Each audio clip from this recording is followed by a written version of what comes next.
*811 *758#.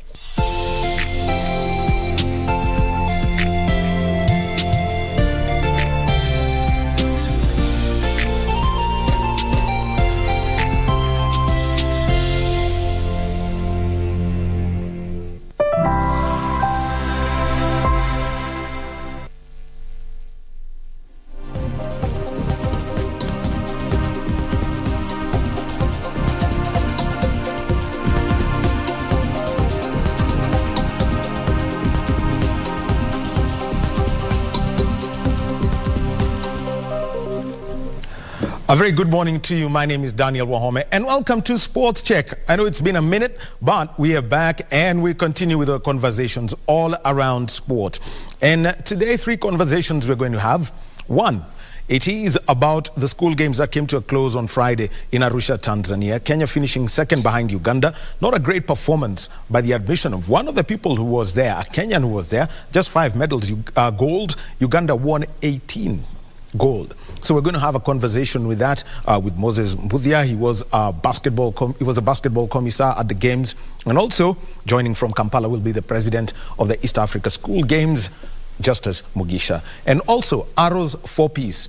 And on Good Morning Kenya this morning, there was a conversation about the incident in Turkana that happened where 8 police officers and 3 civilians were killed in an ambush. So what about using archery as a way of promoting peace and cohesion in the country? So that's a conversation that we are also going to be having this morning. And we're joined by former athlete Irene Limika and 2 archers who are going to be looking for places in the national team. And also we're going to be talking about deaf rugby. Yes, deaf rugby. So we've got the captain of the side and the coach of the side. They're here with us. But beyond that, what's happening in the news? Today is the World Contraception Day celebrations. That is happening in Nairobi. Then we've got the swearing in of the members of the Copyright Tribunal. It's happening at the Supreme Court of Kenya. And then we've got the official release of the Systematic Investigation Report. That's happening also in Nairobi. Then at the Karura Forest, we've got the Kenya Forestry Service. They're going to be receiving firefighting equipment that can be used in case there's a forest fire. And also the Kenya Medical Practitioners and Dentists Union are going to be having a briefing today. Plus, there's a media briefing on the HIV/AIDS status in Kenya. So we've got our teams on the ground and they will be taking care of that story all through as we have these conversations. Yes, our Twitter handle, remember, is a KBC Channel 1. The hashtag is SportsCheck KBC. Get going with that conversation as we move straight now.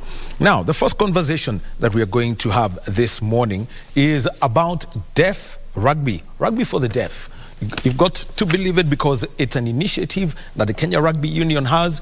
Every Sunday afternoon, people who are hard of hearing or deaf are involved in the sport of rugby. They are coached about how they play the sport. And to do that, we've got somebody who was with Team Kenya in 2016 when they made their debut at the Olympic Games. She still remembers the stories from Nandi Bears Club when stayed up late. Sarah Gola, she's a coach, and welcome. Thank you. Thank you. And also, we've got the captain of the side, Martin Kisibwa. Martin, welcome. Thank you. Yes. And remember, Martin is one of the deaf rugby players, and the voice you'll be hearing is Byron Abulis, and our sign language interpreter within these is Caroline Njoroge. And let's get straight into this. Sarah, you're with the Kenya Rugby Union, and you could tell us how the journey started about the introduction of rugby for the deaf and hard of hearing in the country. I think the most important thing just to incorporate deaf rugby, it was based on just trying an initiative that Kenya Rugby is coming up with, and we wanted to give back to the society. So when the deaf rugby approached Kenya Rugby Union, because I work for Kenya Rugby Union as the regional development officer, so that's my region, and I work with schools that are basically are deaf, and a couple of them, the hearing, are playing rugby. So for me, it was an initiative, and I was like, why can't I bring in the deaf people just also to play rugby?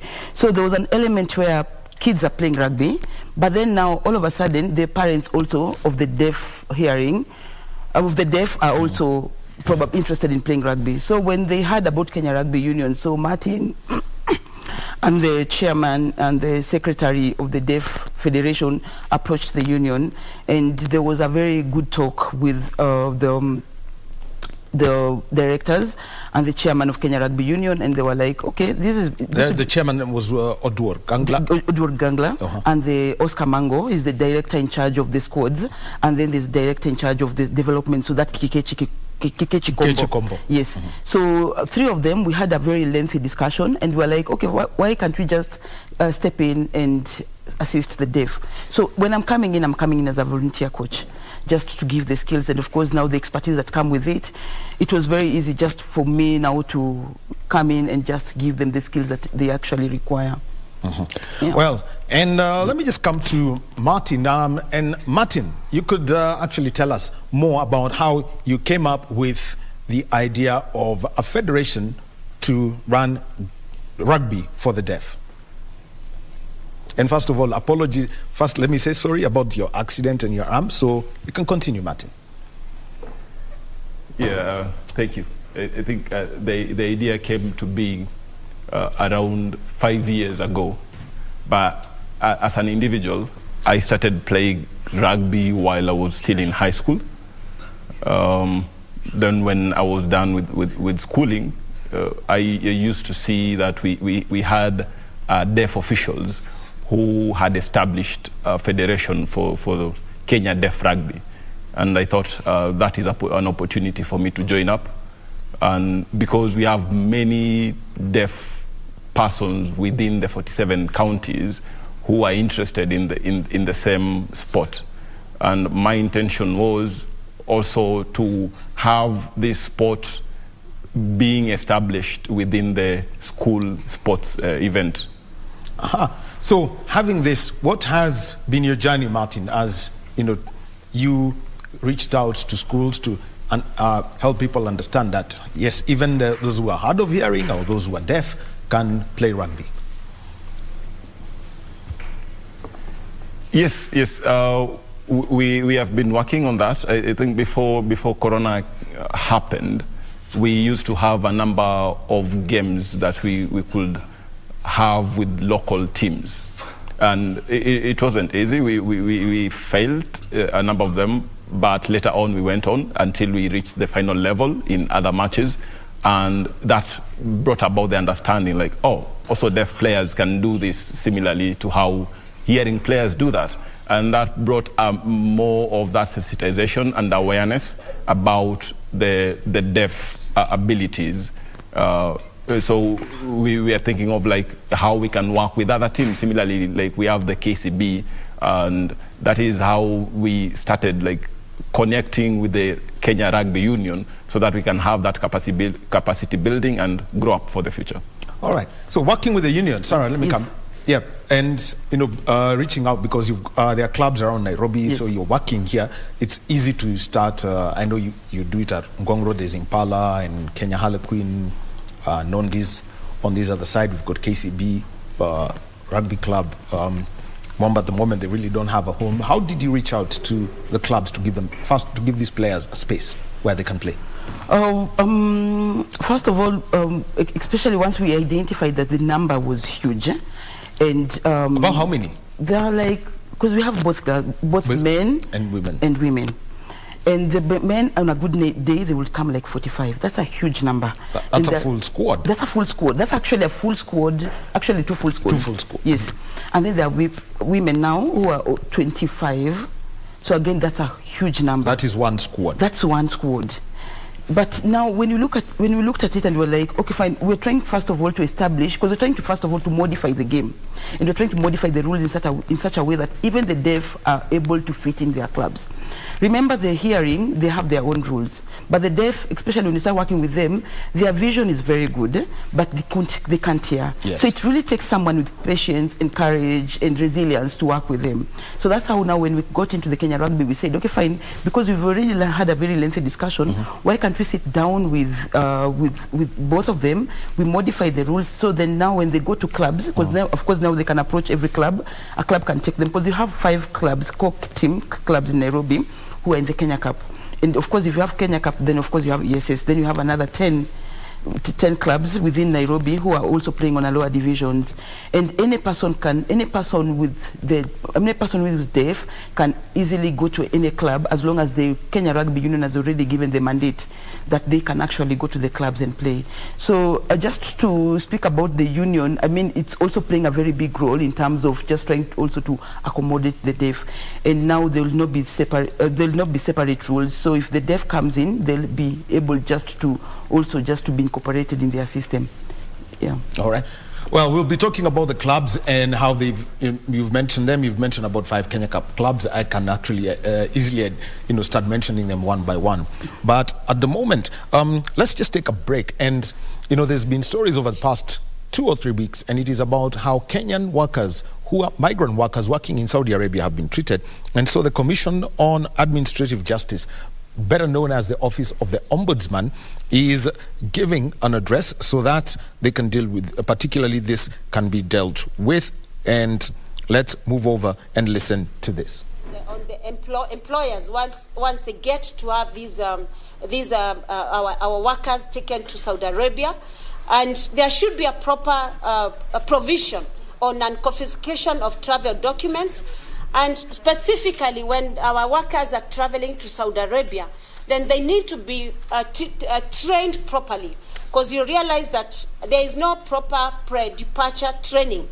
Because as you travel to a foreign country, and I believe the language they speak is Arabic, they are not properly taught or trained, or even they are not exposed to proper training in terms of their Arabic language for them to be able then to relate with their employers. We therefore call upon stakeholders, including the Office of the President, the Ministry of Labour, the National Employment Authority, the National Industrial Training Authority, and Commissioner for Labour, the Ministry of Foreign Affairs, and the Department of Immigration to implement our recommendations to bridge the gaps identified pursuant to Section 42B and of the CAJ Act. As I conclude, I want to once again thank you for gracing the official release of the report, and welcome your valuable feedback during plenary on the issues our report is going to highlight, as the discussions will be very key in giving further insights on this very important issue. I would like also to appreciate Rebecca Chesang. Rebecca Chesang is one of the victims, someone who has suffered, who has gone to Saudi Arabia and been able to be subjected to lots of torture, a lot of inhuman treatment in terms of the issues that we have raised in this report. And so we thank Rebecca for agreeing to come to this meeting to be able to tell us firsthand the kind of mistreatment that they undergo when they get to the Saudi Arabia without proper laws, without proper contract, and most of the times you're being told that this human labor is being sold, such that by the time you leave this country, you have been sold. Your services have already been sold, and even as you get to Saudi Arabia, you're not able to leave the employment because the employer says that they have already bought your service, and therefore they can afford to mistreat you, they can afford to misuse you the way they want. So these are some of the issues that we'll be speaking to when our team presents the report. But I also appreciate one team, members of the Fourth Estate. The Fourth Estate, and I'm happy that this week, on the 29th of September, we are celebrating the International Access to Information Day, where then the media has been able to bring out to the limelight issues about the suffering that the domestic workers in Saudi Arabia have been undergoing. And that's how we as CAJ were able also to identify that this is a matter of public interest and that government has not played its part in ensuring that our people are protected, whether they're in Saudi Arabia or whether they're in this country. So therefore, we appreciate you, the Fourth Estate, the media, for making sure that this information is released to the people, is released to the citizens, and we've been able to deal with it. I would just want to say one thing. It has been said that when our people get to Saudi Arabia, they don't conform to the culture of Saudi Arabia.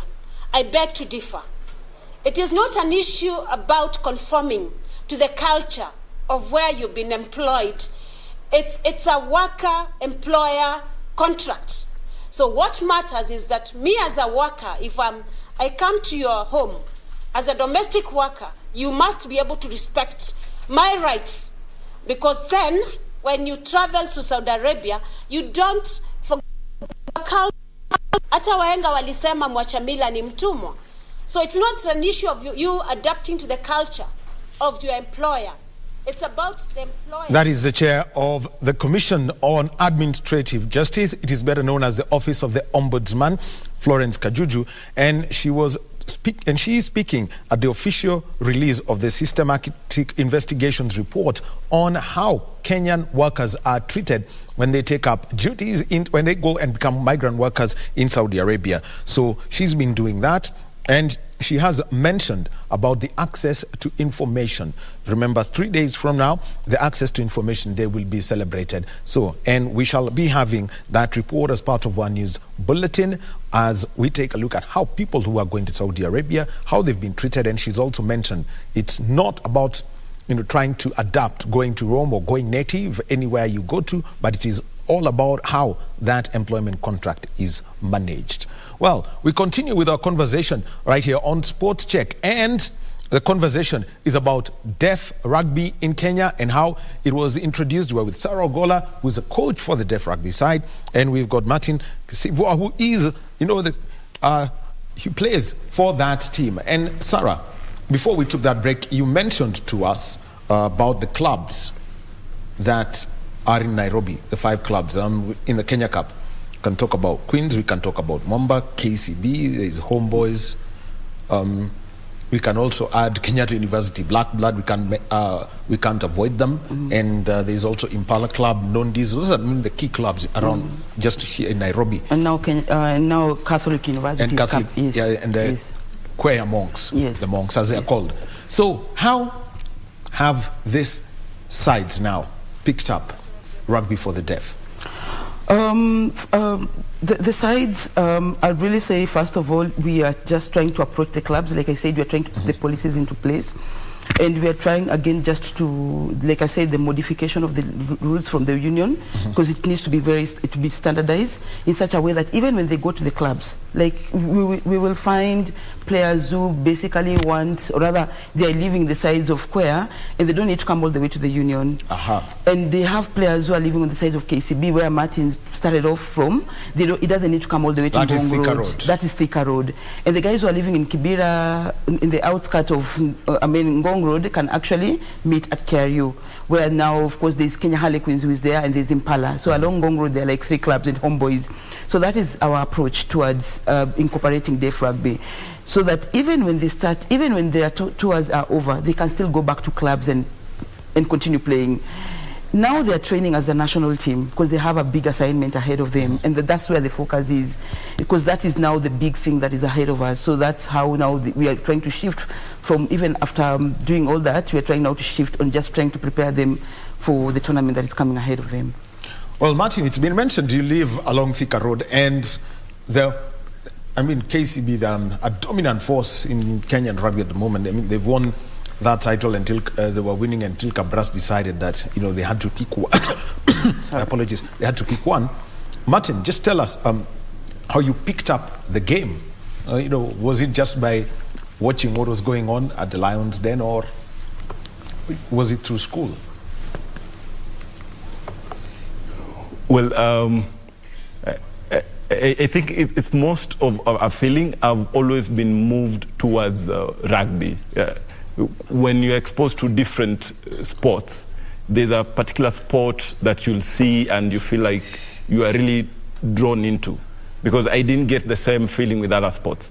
So I thought to myself that I should start playing rugby so that in future I can get an opportunity to represent my country, Kenya. How long have you played the sport? 5 years now. Well, 5 years, yeah. 5 years and still going strong. And when you picked up the sport, I know you picked up with those who are, those who can hear normally. So I know there's a lot of conversations. How then, were you able to understand the rules and also have a conversation with, say, a referee on the pitch, or even with your coach when training? Well, it has always been a challenge because when I was integrating myself with the hearing team, I used to visually try to understand the rules of the game, because I know rugby is technical, but I'm lucky enough my coaches were quite patient with us as we play with the hearing counterparts, because at the moment we don't have any qualified deaf referee. So we would sometimes even think maybe the referee favors the other team because we didn't understand the actual rule that is happening there.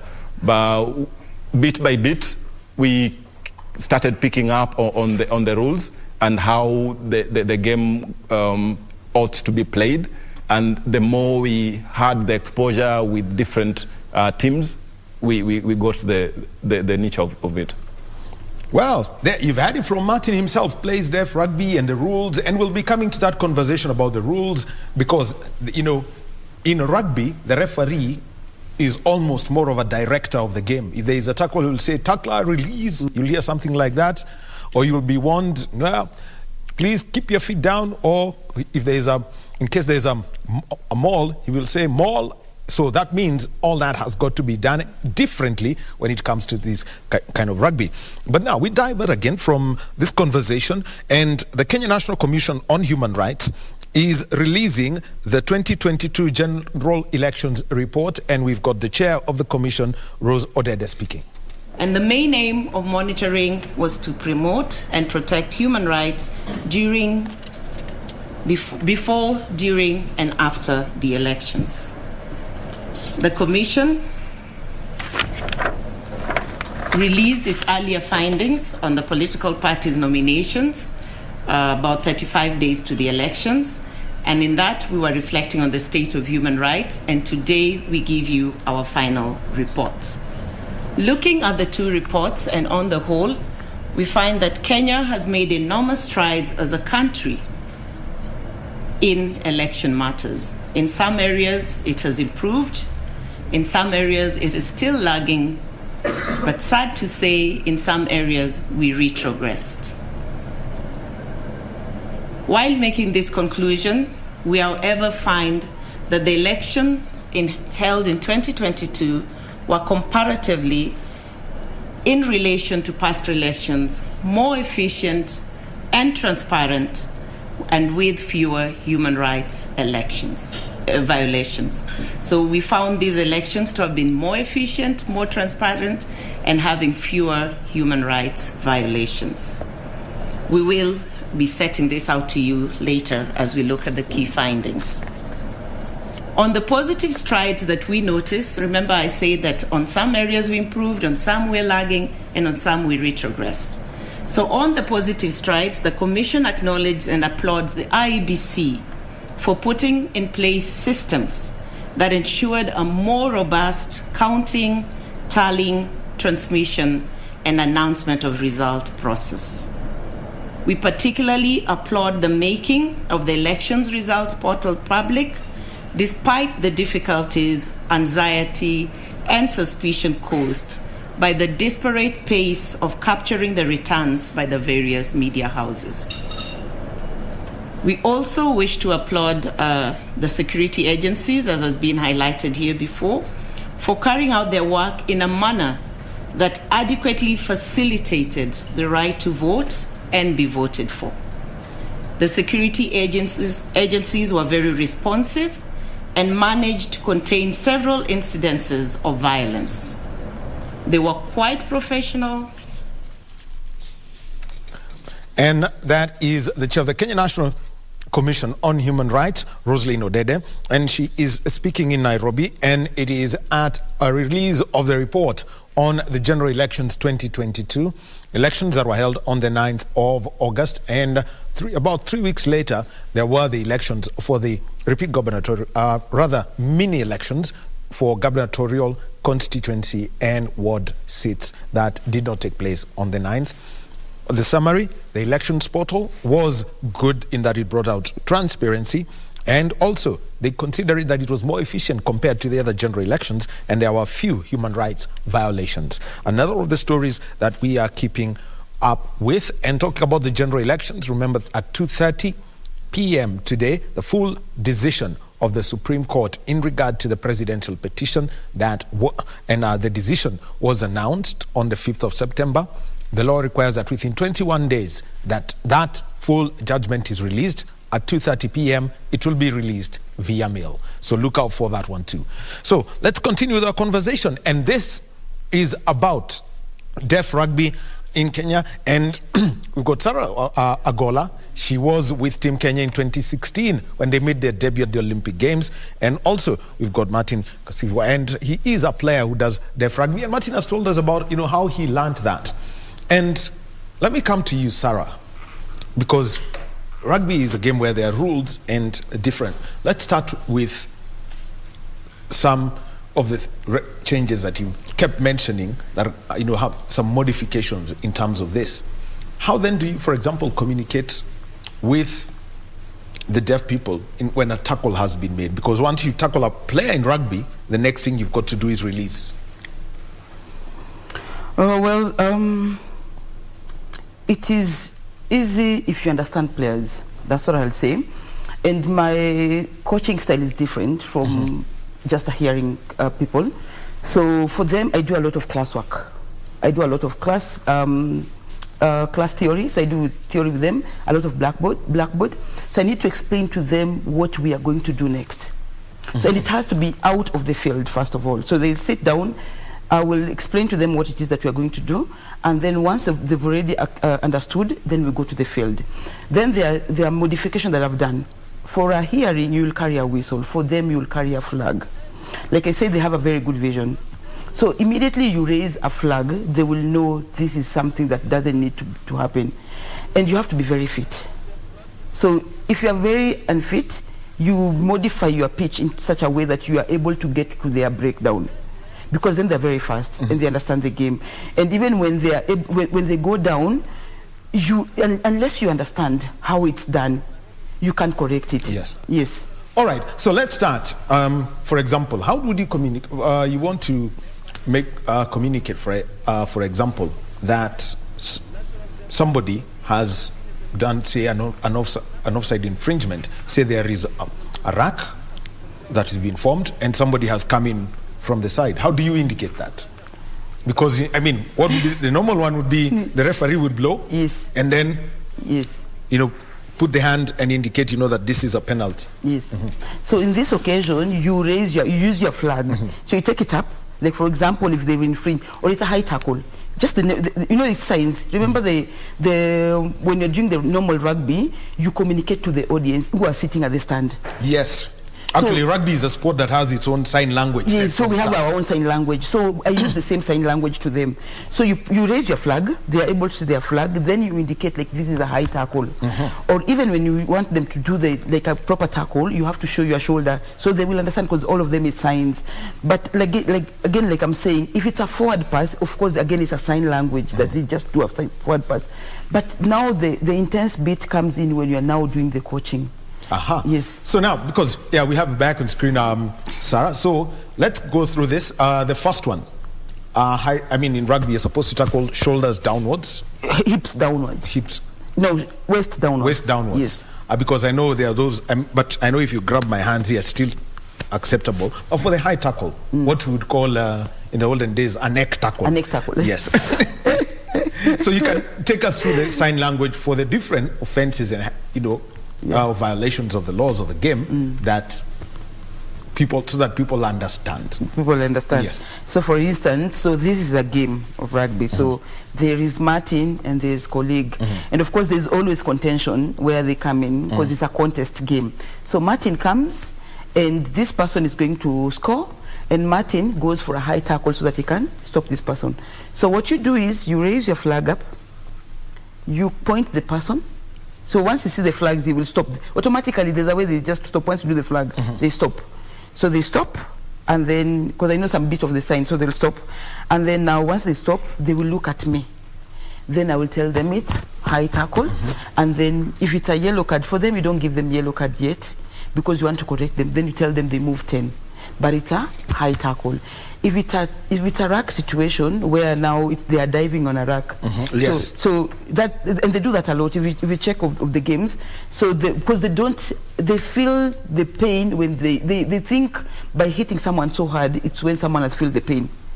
Yes, that's something that I've actually noted. So they want to hit you so hard to an extent that you feel the pain. Then now automatically they stop. I've heard that. I hear there is a name for that, ubaba.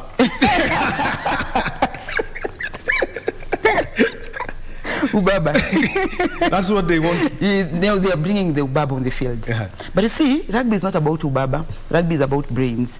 So even me, I want to transfer the little knowledge so that they can start thinking about it. So even when you dive in a rack, they have to be on their feet. Yes.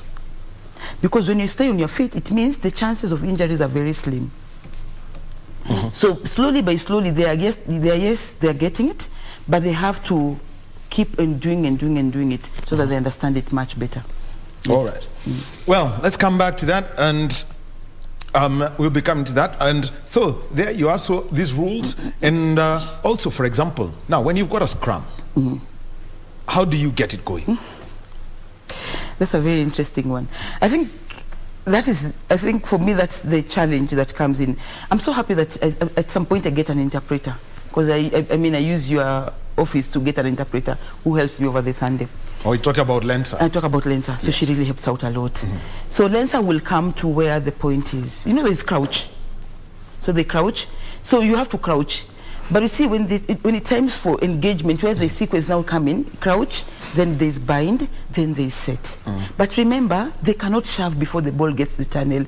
Then they see, so then they want to do what they see. They want to shove early.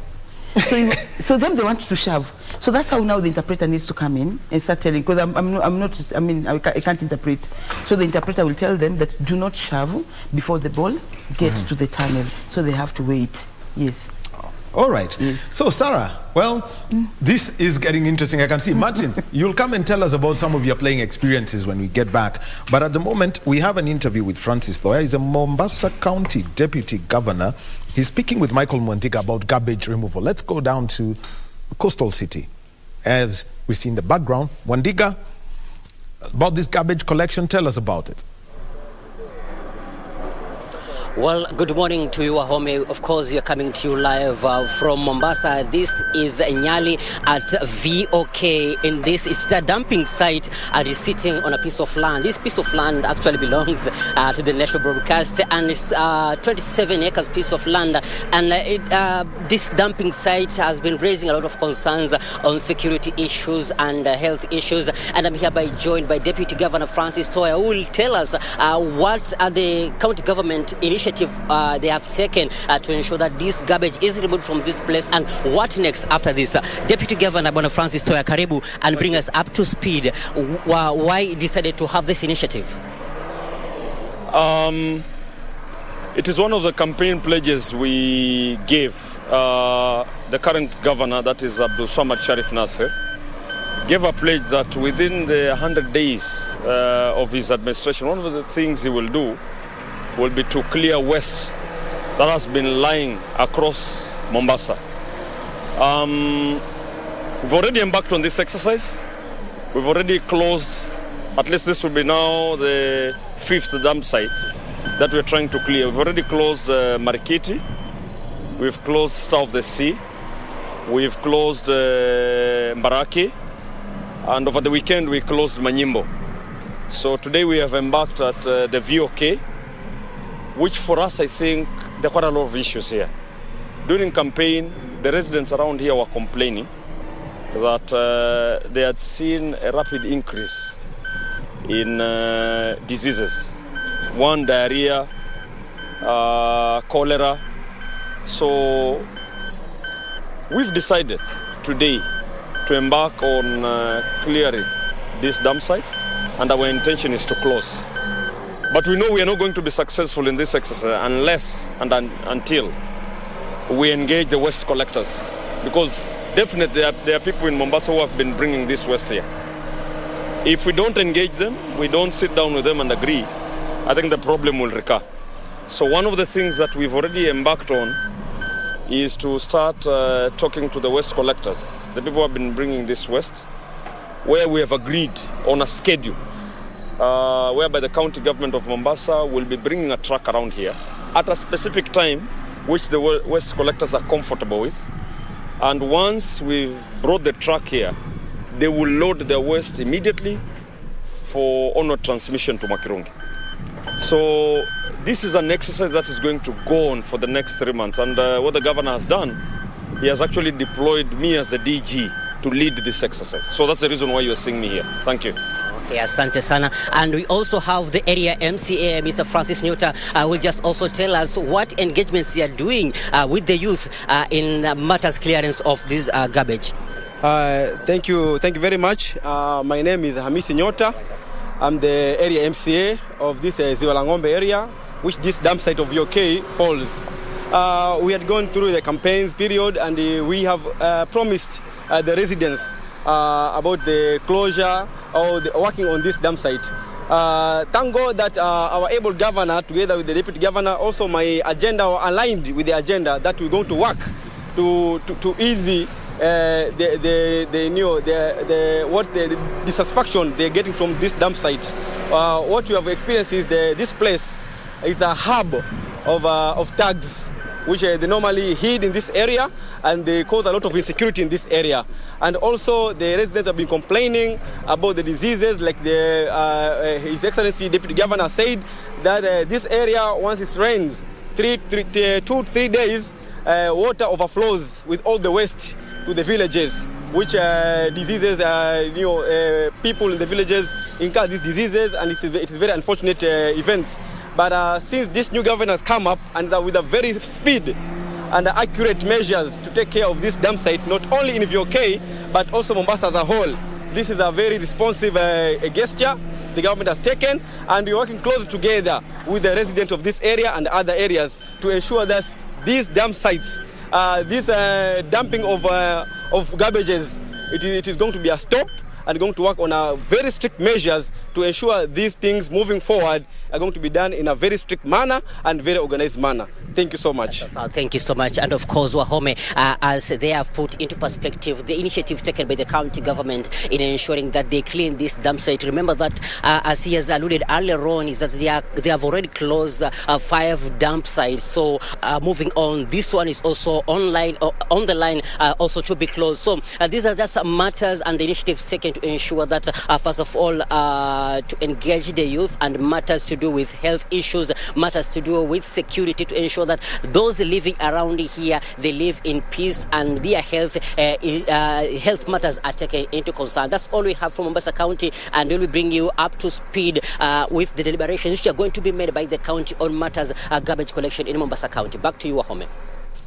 Thank you very much, Michael Mwandiga, for that report. It's good to see KBC land is going to be clean once again. It's been used as a dump site, not the way it's been. It's been a contentious story, but it's good to see the city of Mombasa getting clean, and with 5 random dump sites being closed down. That is progress. And he was speaking with Francis Toya, who is the Deputy Governor, Mombasa County. So our team in Mombasa, specifically Michael Mwandiga, will be telling us the story about the cleanup of the coastal city. We continue with this conversation, and this is about deaf rugby in Kenya. And we are with Martin Kasivwa, who plays deaf rugby for the country, picked up the game 5 years ago, and he's continuing. And we've got Sarah Gola, who's their coach. And let me come to you, Martin. And I want you to speak about, deaf rugby. Once you picked up and more deaf rugby players came up, the kind of competition and the growth that you have seen in the sport so far. Yeah. Yes. I think when we started, we were very, very green at the moment, and our coaches had to start like basic, treating us as children at the moment. Like we started kindergarten in the process. So we were to be taught how the game flows, the rules of it, and with that encouragement, with that nurturing, we also picked up the motivation ourselves, and we started spreading the word to other deaf persons to join up. So when we started having our matches, our first experience was with the officiating of the game and how that happens, because we're having a game with a hearing team, but the modification was first we had our coach to referee the match, because he would understand the needs of the deaf players within that particular sport. And that had helped, because when we play with a referee who doesn't understand our needs, they will whistle, and things happen, people score, but we don't have an idea if the score that we had has been cancelled and you have celebrated for that particular score. So with that particular experience and that interaction, I feel we are at a better place. We have that experience also that we have impacted to our coaches, and we have also learned from them in terms of how to integrate the same. And we are just up for the sport. Yeah. Well, quite interesting. And now, what's your playing position, and how do you find playing in that position?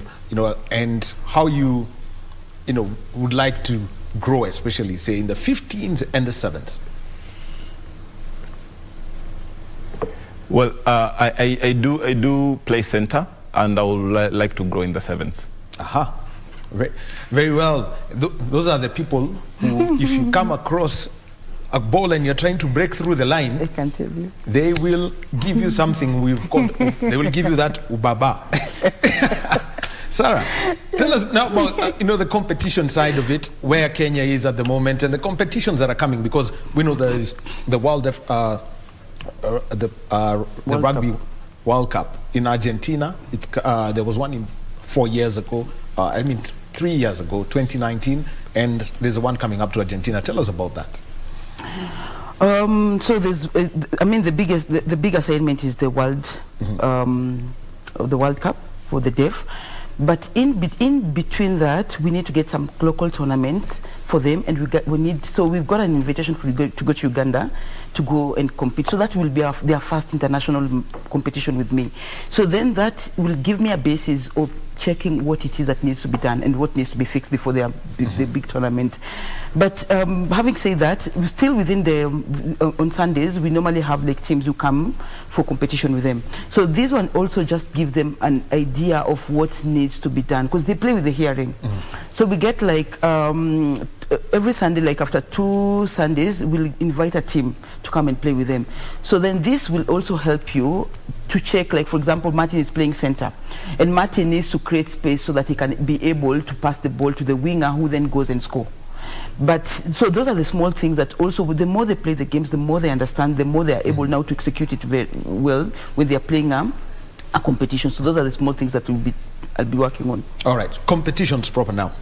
The leagues, the games, what happens Sunday afternoons, and also I'll be talking about Uganda and where they are about the game.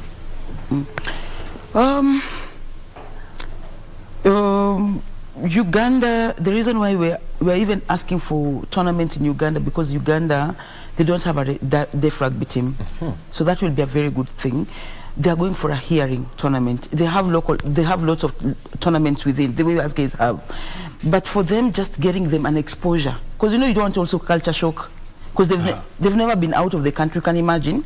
So some of them, they are coming with an idea of they see what rugby is, but then now they'll go to a different country, they experience different culture, so many things that needs to come in. And that's the reason why we are trying to push them to go to Uganda, so that they're able to just, to check what it is that is there ahead of them. When it comes to competition, I think that's the most important thing also. I'll talk about, because we've done 16 weeks of training, intensive training. So last Sunday they started they'll do 12 weeks, no, they'll do actually 8 weeks of gym now the strength and condition. So they have the basics, they have what it is that it takes. But then now also we have to do injury prevention measures. Like they need to go to the gym. So they need to work with their cause, they need to work with their mobility, they need to work with anything that needs them to have. So we're just trying to equip them so that they have what it takes for them to take to the pitch, and of course play with the big boys.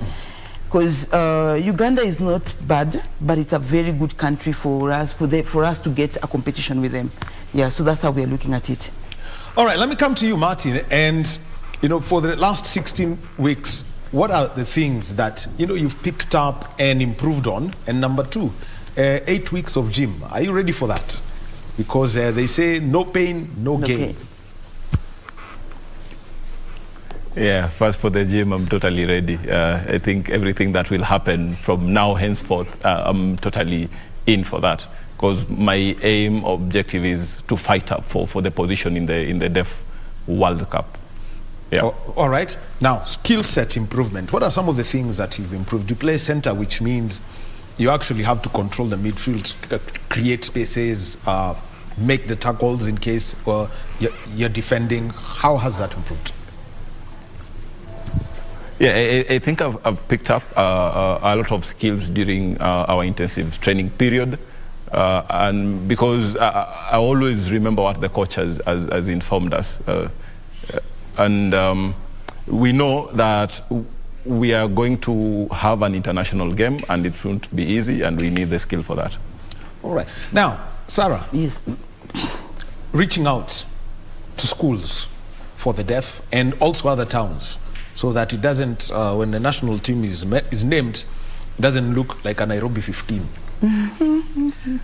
What's the plan for that? Well, the plan is good. The planning is very good. We are doing a lot of planning. We are sitting down. Anytime we come up with a good idea, we table it up. We talk to the management, and we see how it works. But the most important thing is we want to go and do CSR. This group of players who are now doing it, Martin and the crew, because we have both men and women. Mm-hmm. So the women will go and mentor other women in their schools. And then Martin is coming from a school. And there are like 5 players from the school that have actually joined rugby. They're in the deaf rugby. What's the name of the school, Martin?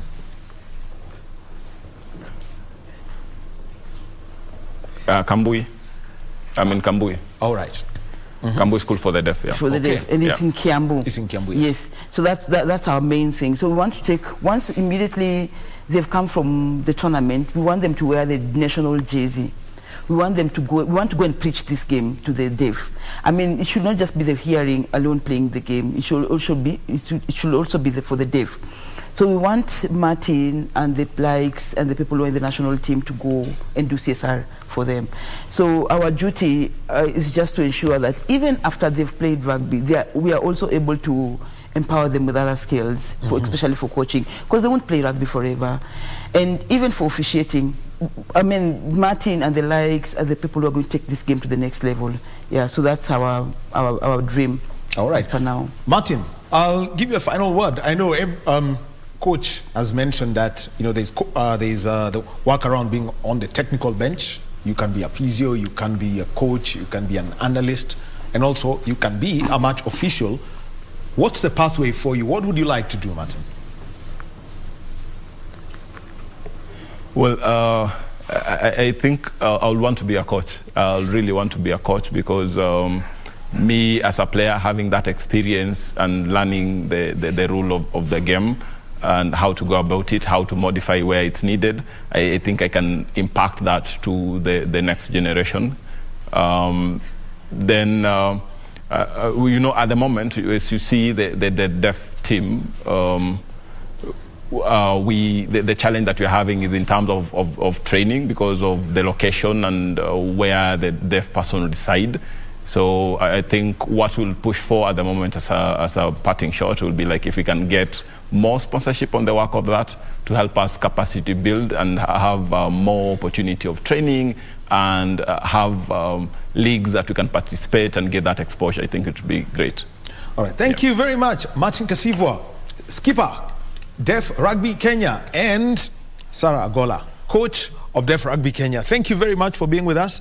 I'm sure a couple of weeks back, we did that story and everyone is happy to see this sport going. And as you prepare for the tour of Uganda and also for Argentina 2023, we wish you all the best. Thank you very much. Thank you. All right. Well, we shall be taking a short break, and when we come back, It's all about great hand-eye coordination. We're talking about archery, and this time it's 4-piece. Here's the twist. The person behind this was a star steeplechaser. How did she move from jumping over barriers and water barriers and the hurdles and decide to get into archery? Irene Limika joins us at the end of this break.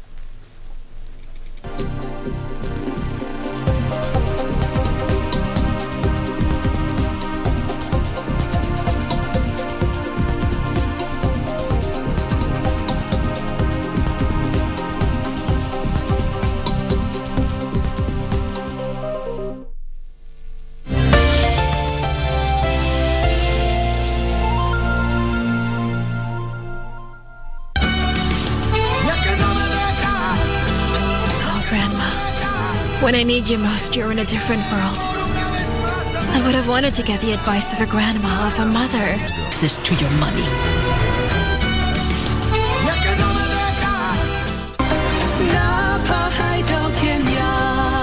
I have to go find Betsy and ask her to intervene. He did a terrible thing. He must be punished. Betsy can't help him now. Not even Zeno can help. But you don't need to learn how to cook. I'm here. I'll always cook for you. Betsy is a kind-hearted soul. It seems she doesn't hold a grudge about what happened 300 years ago. Even if I changed Ethan's fate, the king won't do anything about it. It's not that big of a deal. In my opinion, if Betsy wants it done quietly, she needs to replace his master and stay and look after him. That can be arranged.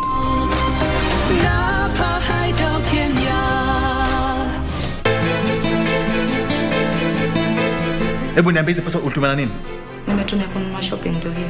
Ndio usifanye wazimu. Mamake ni kama vile unavyomjua. Kila siku anatafuta mtu wa kulaumu. Then mimi nimechoka. Sitaki tena, just want to be alone. Mistaki. She's not just my secret. Finally. So sasa uko tayari kuniambia yeye nani wako? Ha? Mine.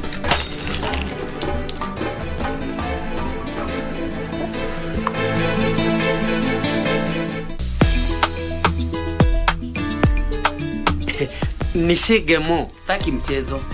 Sikukwambia hapa uje uniletee mambo ambayo mimi sielewi. Basi kanisa. Ulipata ajali ya kipikipi ya kidi kanini? Correct. Umepata. Mimi Mungu nimekuwa minjini hata mingi. Nimechoka. Ningependa at least niweze kubarikiwa nikuwe na kamtu kangu. Wapi pesa yao? Wanasema mambo ya pesa waambie. Yule mtu ambaye alinipatia pesa yake. Aitishe mama yake. Unanikata?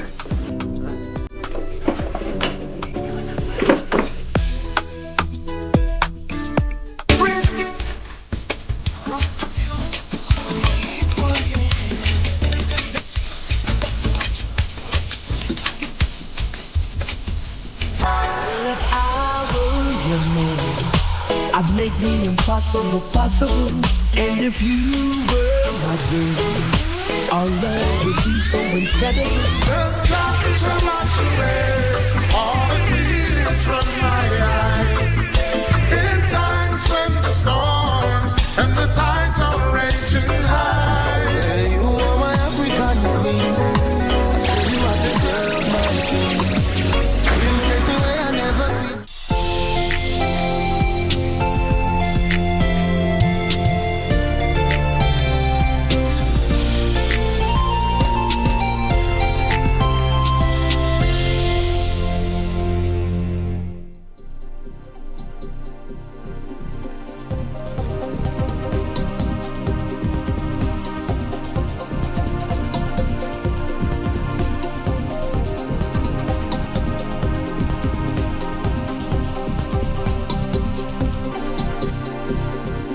Well, and welcome back to Sports Check. And the two gentlemen that you can see right there, I'll tell you, are archers. Their names are Isaac Partier and Elijah Lenkishon. We're talking about archery, and this is Arrows for Peace. Welcome back. My name is Daniel Wahome. Our sign language interpreter is Byron Abuli. And let them do something over a short distance. If they don't hit the bullseye here, Elijah and Isaac, show us a little bit of the skills that you have in archery.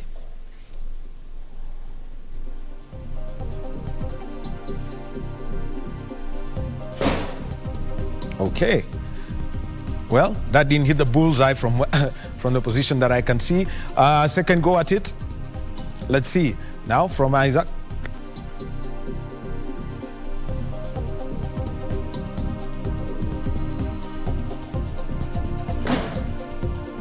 Well, that's closer. Well, I can tell you that is archery, and you can imagine where they're from.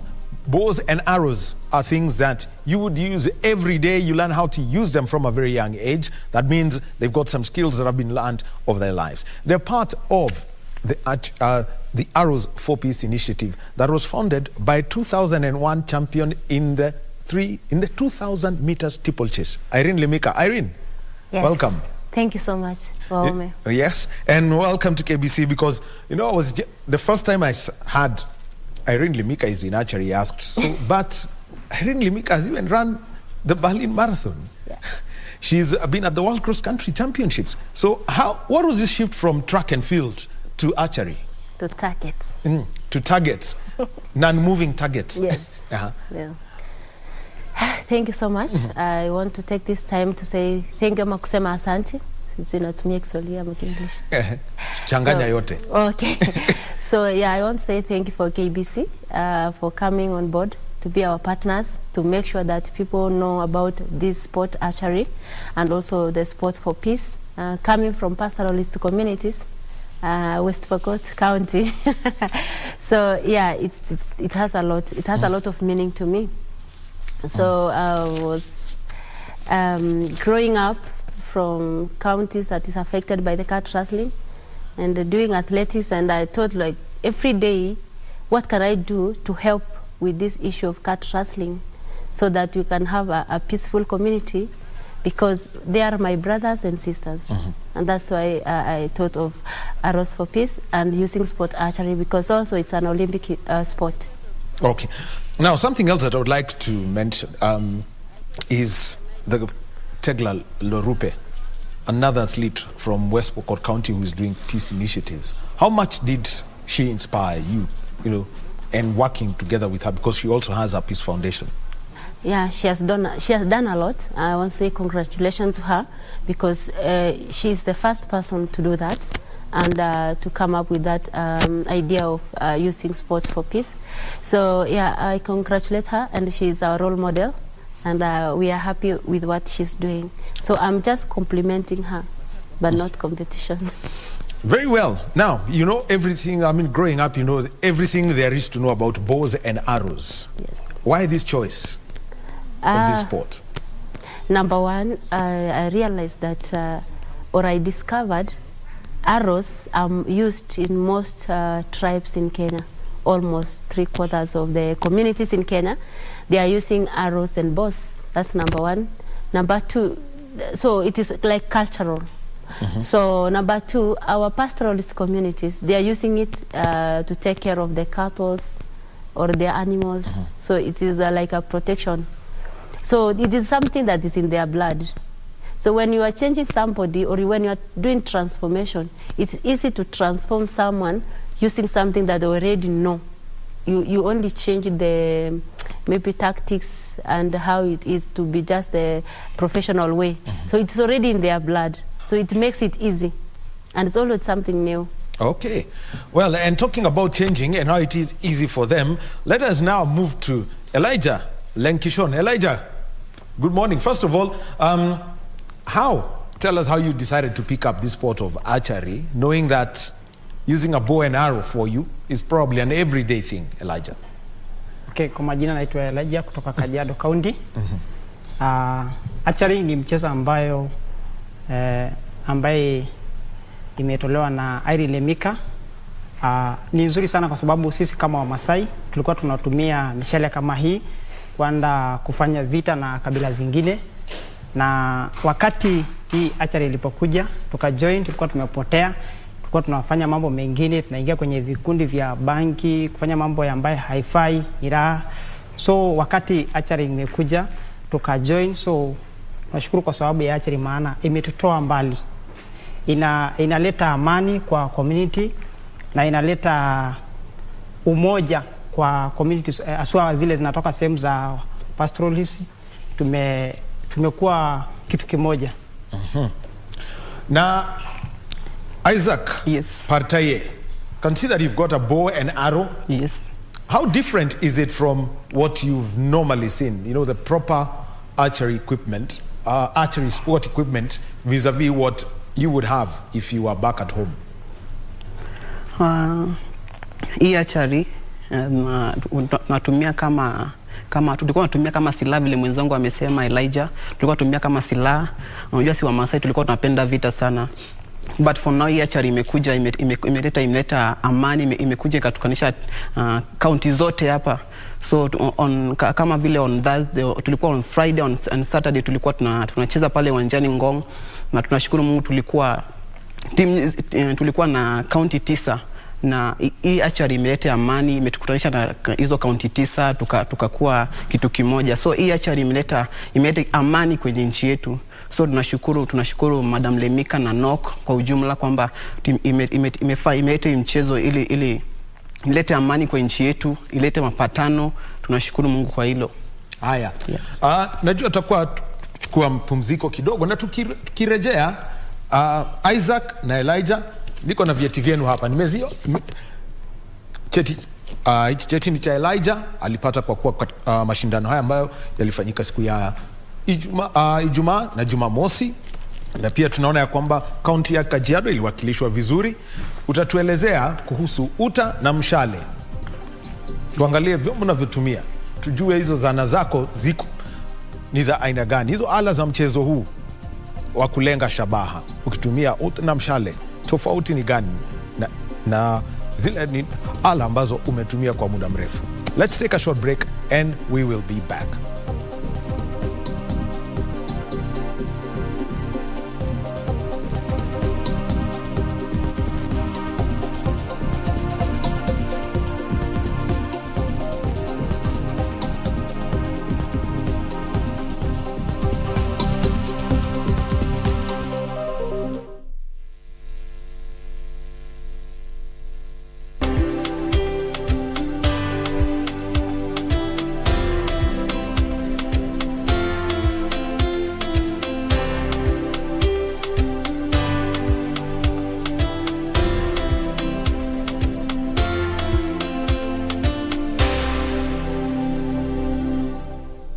Are you a holder of unclaimed financial assets? Take advantage of the Finance Act 2022 moratorium on penalties and interests. Surrender any unclaimed financial assets in your possession today. Unclaimed Financial Assets Authority. Receive, safeguard, reunite. Songea tukupashe na zile ambavyo vitakupa tabasamu tosha. Hana mapenzi wala mahaba, mtoto mbaya sana huyu. What did you just say? Sio tamthilia tu. And why you're saying that yeah.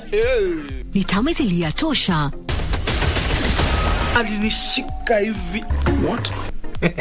Sio burudani tu, ni burudani tosha. It is the day that the Lord has made. Na sinema bomba.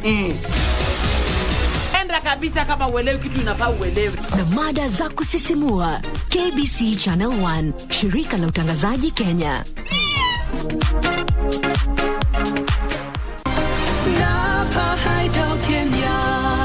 I have to go find Betsy and ask her to intervene.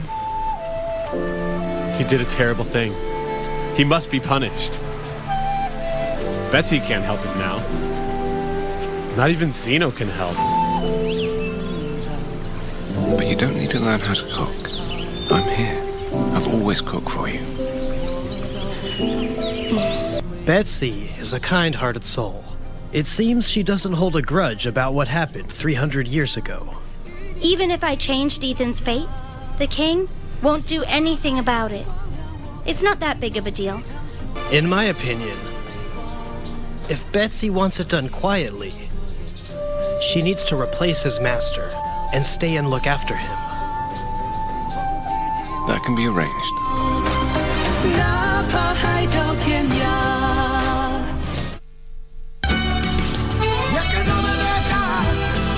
Oh, Grandma. When I need you most, you're in a different world. I would have wanted to get the advice of a grandma, of a mother. Your money.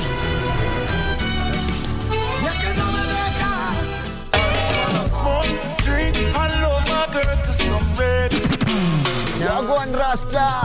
Kumbuka kila Monday ni Iris serving you nothing but the best in reggae music. Aisha ni yangu. Washugulika na yako. And on Tuesday, it's all about Kenyan music, bringing you the best from the 2-5 flow. Brand new wheel, just hopped in. And of course, to all you hip-hop heads, we've got you covered each and every Wednesday. Not forgetting, we've got some R&B on the side. Let me see the woman that is with me. Now, every Thursday, tunavuka border across Africa to bring you nothing but the best for Afro Thursday. Ready for burn up warning, someone's playing. And on Friday, we do it live with me, Emily Mbai. And me, DJ Koljax, on the ones and twos. Not forgetting DJ_Lizadiva Pale Pia. Make sure you get interactive from 4:30 to 6 p.m. Hashtag KBC Club 1.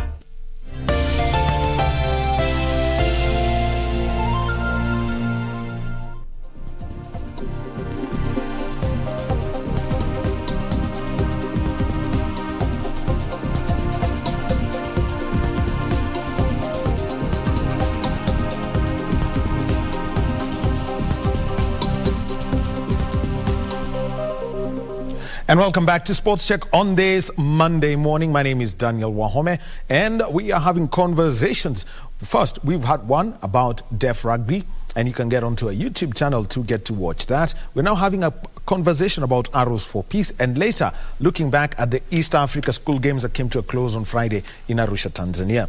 But also in the news, there's different stories that we are going to be taking a look at, some of which we've seen. Mombasa beautifying the city, clearing of garbage dumps. So that's one of the things that everyone's been wondering, how soon shall it happen? Now it is actually happening.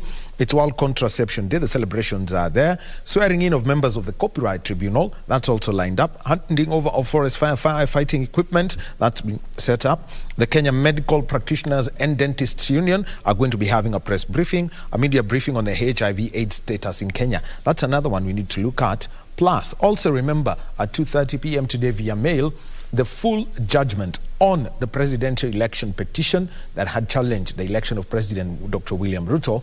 The full decision is going to be sent via email. That's at 2:30 p.m. today. It's required by law that within 21 days, the full judgment is delivered to all parties. So that's what's going to happen.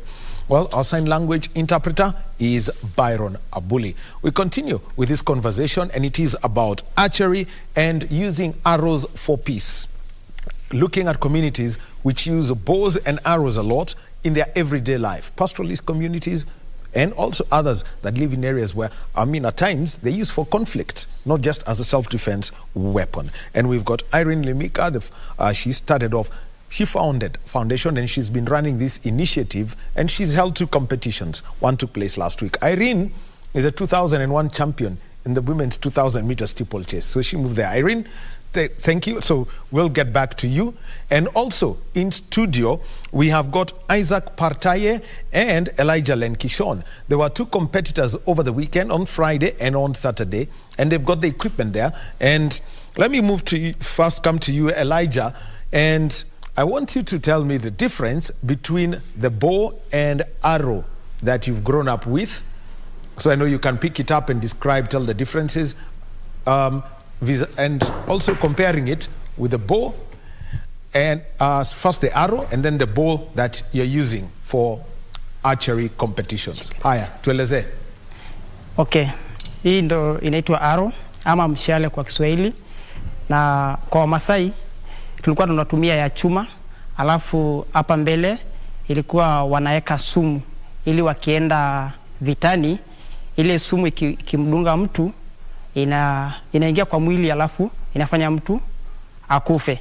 Alafu sasa tofauti ya hii kwanza iko na feathers hapa hivi ya plastic ambayo inafanya iwe straight.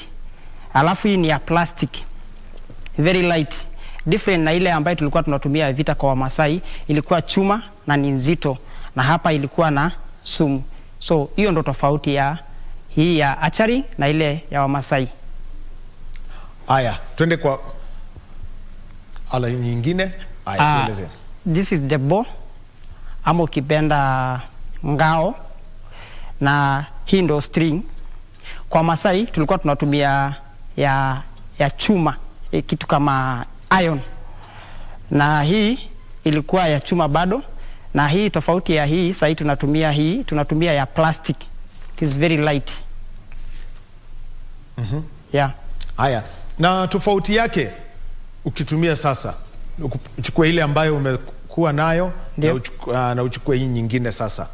Tuelezee tofauti. Tofauti yake kwa hii sasa hivi, hii kuna vile utasimama kwa sababu hii mchezo inaitwa ni mchezo ya shoot to win, not shoot to kill. So tofauti yake kuna posture unasimama. Kwa mfano sasa hivi jinsi ninavyosimama hivi, naangalia upande huu. Sasa naangalia shingo yangu ndio itaangalia kwenye sehemu ambayo inapiga hiyo hii nini. Lakini usipige tu. Haya. Na ile ya Wamasai tulikuwa tunaenda direct to the enemy. Yeah. Haya, sawa sawa. Ale, twende kwako Isaac. Unaweza chukua ile board ambayo tuko pale ndio tuelezee ile njia mnatumia kupata points. Yeah. Haya, unaweza inua. Hii hapa kwa ujumla hii board ama target ina max 10. Ina max 10. Unaweza angalia kuna 1 2 3 4 5 6 7 8 9 10. Hii ya kwanza ukipiga hapa umepata max 1. Hii ya nje ya kwanza. Ukipiga hii nyingine ni umepata max 2. Na hii ya tatu unapata max 3. Na pia hii nyingine ya black unapata max 4. Hii ya 5, hii ya blue ni max 5. Na hii ya blue nyingine ni max 6. Na hii hapa ni max 7. Hii ya red ya kwanza. Na pia kuna hii pia nyingine ya red max 8. Sasa na kuna hii ya 9 unapata max 9. Sasa kuna hii ya ndani kabisa ukipiga umepata max 10. Kwamba wewe kabisa hapo wewe umeweza kabisa. Umepiga to the target, inaitwa macho ama bullseye. Ya ukipiga hapo wewe ni mnoma, Aya, bullseye tunajua hiyo inakupatia max 10 sawa. Na pia kuna hapa nje, ukipiga hapa nje tunasema jirani, hapa hujapata chochote. Hii ni 0, ukipiga huku ni 0. So hujapata target yoyote. Ndio. Naona kuna watu wamepata sufuri nyingi sana kulingana na hiyo board. Sawa. Now tuelezee mazoezi mnafanyia wapi ndio muweze kucheza mchezo kulingana na sheria na kanuni za kimataifa? Mazoezi tunafanyaga ukiwa na hizi vitu unaweza fanya mazoezi mahali popote, but iwe mahali hakuna watu, because hii ni mishale inaweza dunga mtu inaweza kuua hii kitu. Ikupata vizuri inatokea side nyingine. So tunacheza mahali ambapo hakuna watu, mahali flat ambao ukiangalia mbele utaona mtu, because ikipata mtu inaweza kutoboa. So tunatafuta mahali nzuri ya kuchezea, but hii mchezo ni very interesting, na ukijua ni rahisi na ni ngumu pia. Usipojua unaweza piga nje zote, na pia ukijifunza vizuri unaweza piga za yellow ndani zote, na mambo itakuwa safi sana. Safi.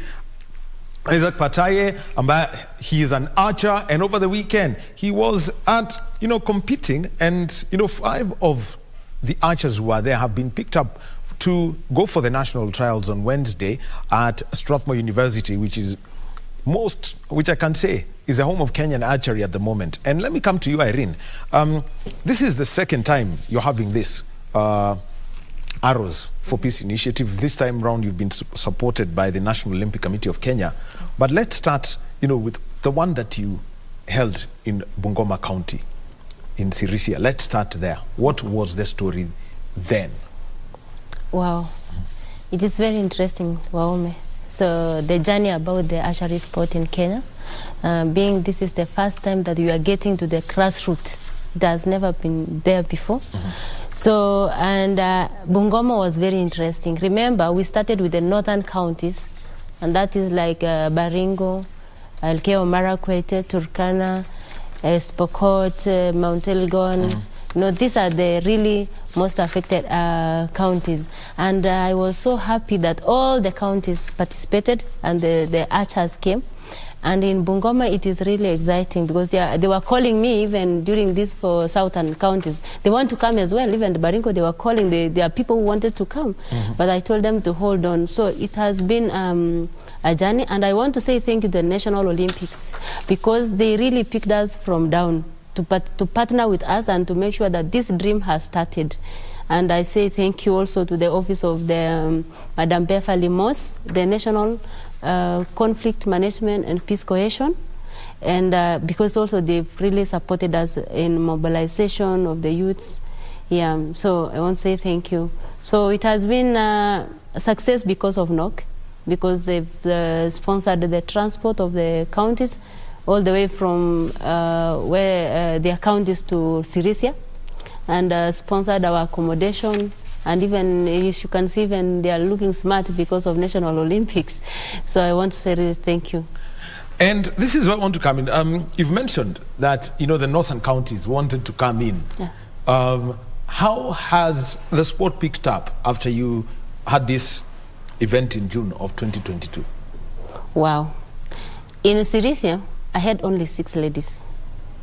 And let me tell you, on Saturday and Friday, the number for ladies were, I think, 16. And even the scores have changed, even for both men and women. Because what they scored in Sirisia, the marks were down. So there is a lot of improvement. And I'm having now pressure because everyone wants me. But we don't have the equipment. We don't have the mobilization. They want to come and compete, but we'll have that later on. We bring the northern and the southern counties. I'll be speaking to Professor Ochieng so that he helps you out, because I know he's at Strathmore and he's a secretary of the Archery Federation. But you mentioned about the marks that are there, and let's talk about this. When you want to think of this, like Isaac has explained on the board, where you have a 0 score, but as you move towards the bullseye, gets higher. What was the average, if you were to compare Bungoma and Ngong? Ngong is higher, because the first person, who is Kelvin Sawe, scored 42. And I think in Bungoma we had a 35, no, 38, around them. So there is a lot of improvement. But you see the difference between them, I've trained them. So there is the difference. The number one, because Lengishon and Elijah was 5th and 6th, if you can see in the results. Yes, I have seen that. And they have really improved. So there was a lot of competition because those people who have trained, they were scoring better than those who came for those days, and we trained them in those few days. Yeah, so it has really grown up. So the others were actually just shooting based on how they knew it? No, we trained them first day, then we got the final second day. So if you could see, the scores for the first days was so different from the second day. The first day was lower, but the second day was. But for Gelfin, Lenkshon, and the others, I've trained them, so that's why they were leading. They were leading, so there is hope, there is a future for the sport. So have you decided even maybe you can pick it up yourself and continue? Yeah, I'm not stopping. We are moving forward. So will you be competing?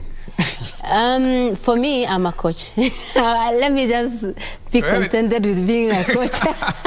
You stop competing on the tracks and the roads. Yeah, now it is hands. Now it is hands. Yes. Not the legs anymore. Not the legs anymore. Anyway, let me come to you. Over, Isaac na Elijah. You finished 5th and 6th. Elijah, tuambie mazoezi, umekuwa na coach hapa. Mazoezi yako yanakusaidia aje? Ni mambo yapi umejifunza ili uweze kupata alama bora zaidi? Kwa upande wa mazoezi, kitu ya kwanza, kabla sijachukuliwa na Irene kuingia kwenye huu mchezo wa archery, tulikuwa watu ambao ni wavivu sana. Tunashinda kwenye sehemu za pool, tunaenda sehemu nyingine kula vitu zingine ambayo ifai. So wakati nilipokuja kwenye mazoezi, nikabadilika, nikawa mtu ambaye anaingia mazoezi kila wakati. tunakimbia, tunafanya mazoezi ya gym ili uweze, kwa sababu hii mchezo inataka mtu ambaye akona mazoezi nzuri. So imenibadilisha hata mawazo, nimekuwa mtu ambaye ana target kila wakati kuwin. So kama mfano ile competition tulikuwa nayo, kila wakati tulikuwa tunawaza ile mchezo ile competition, sababu it was about inter-counties. So tulikuwa na mawazo kila wakati ya sisi Kajiado County tuweze kushinda. So imebadilisha mawazo yangu sana kabisa. Aya, na tuje kwako Isaac. Changes in your life, in your skill level, tueleze. Yeah.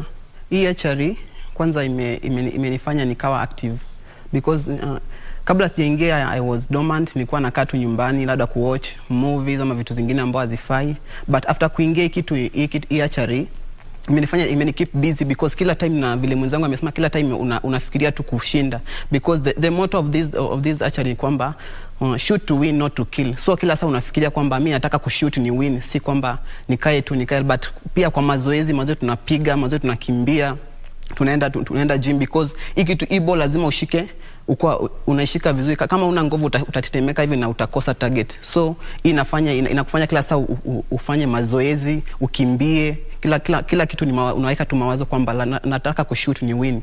So hii mchezo imetufaidi sana kama vijana. So kama kuna kijana pale nje nakwambia njoo kwa Archery because ama uingie kwa sport because kule nje si kuzuri. Unaweza kaa kule nje maisha yako tu iharibike. Watu wengine wanaingia kwa bangi, wengine wana watch vitu hazifai. So kama ukiingia kwa sport yeyote tu, kama ni mkimbiaji ama unafanya Archery, kama si vile tunafanya Archery, tuna urge kwa vijana kwamba hii Archery itakusaidia kwa maisha yako. Hii Archery itakuletea faida because mawazo yako itakuwa tu kwa michezo, au utawaza kitu kingine. So with thank Madam Lemika and Nok kwa ujumla, na pia kitu tunaweza ambia yeyote anayetuangalia ama kiongozi yote anayetuangalia kwamba support Archery because itasaidia pia. Kitu ya kwanza inaleta amani kwenye nchi yetu, na pia inaweza leta employment. So ama inakufanya ukue busy kwa vitu zingine. So naweza ambia mtu yote anatuangalia, iwe ni mtu mkubwa, iwe ni kiongozi, iwe ni kijana pale nje. So ingia kwa michezo. Kama uko na talent yoyote, usinyamazie talent yako. So fanyia kazi talent yako ile sisi tumefanyia. Nje kwako, na ningetaka utuambie huu mchezo ukilenga shabaha, kuna wakati mwingine kuna upepo. Ndio. Sasa ni mambo yapi ambayo unafaa kufanya ili uweze kudhibiti mshale wako kama kuna upepo? Kitu ya kwanza, wakati utaenda kwenye competition, kwa sababu utakuwa unashindana na wengine, competitor wengine, mtakuwa wengi. So kitu ya kwanza kwa mawazo yako uwaze kuwa mshindi na uwe na target, kwa sababu ukienda pale mbele, kitu ya kwanza lazima tension. So una relax kwanza. Wakati unataka kurusha alafu kuja na upepo, una relax kwanza kidogo. Alafu upepo ikitulia ndio unavuta. Unalenga. Sasa ukishalenga, kama unakuwa na tension tena unatulia. Then una target kabisa. Ukisha target ndio unaachia. Ukiangalia competition kwa wakati huu, ukienda pale sasa mashindano yale makuu, utapewa pengine dakika moja kulenga shabaha yako, tafuta na ndio uweze kupata point yako. Sasa utajipangaje tuseme pale wakati ule? Wakati utasimama kwa ile laini, vile nimesema, kwanza una relax kidogo, kwa sababu ukienda pale unakuwa kwanza unakuwa na tension. So una relax kwanza kidogo. Alafu sasa ndio ushike ile ball. Kuna instructor vile jinsi utasimama, kwa sababu kuna vile ukisimama marks yako inakuwa deducted. So kuna post ya kusimama. Aya, kwanza tuelezee kusimama, kwa sababu sasa pahali upo umesimama. Hebu tuambie mtu anafaa kusimama vipi ili usipoteze alama? Kuwa na laini hapa, kwa sababu utawekewa kamba. Unasimama katikati ya hiyo kamba itakuwa imepita hivi. Mahali unalenga kwenye board hapa. So unasimama hivi.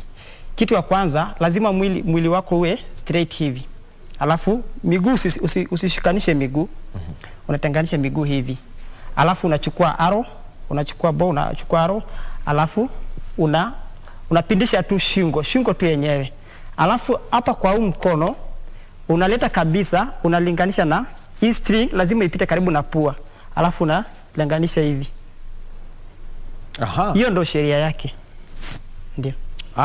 Safi. Haya, tuambie Isaac, kija kwako. Yapi mchezaji support ambayo mngetaka sana na mazoezi ili muweze kufanya kazi na Irene, ili muweze kuwa wachezaji bora, mnaweza lenga shabaha vizuri na mnaweza hata wakilisha nchi? Support ya kwanza ni kwamba hizi vitu lazima tuwe nazo zote. Kwa sababu unaona yetu vile imeharibika, hata huwezi ona target yoyote hapo.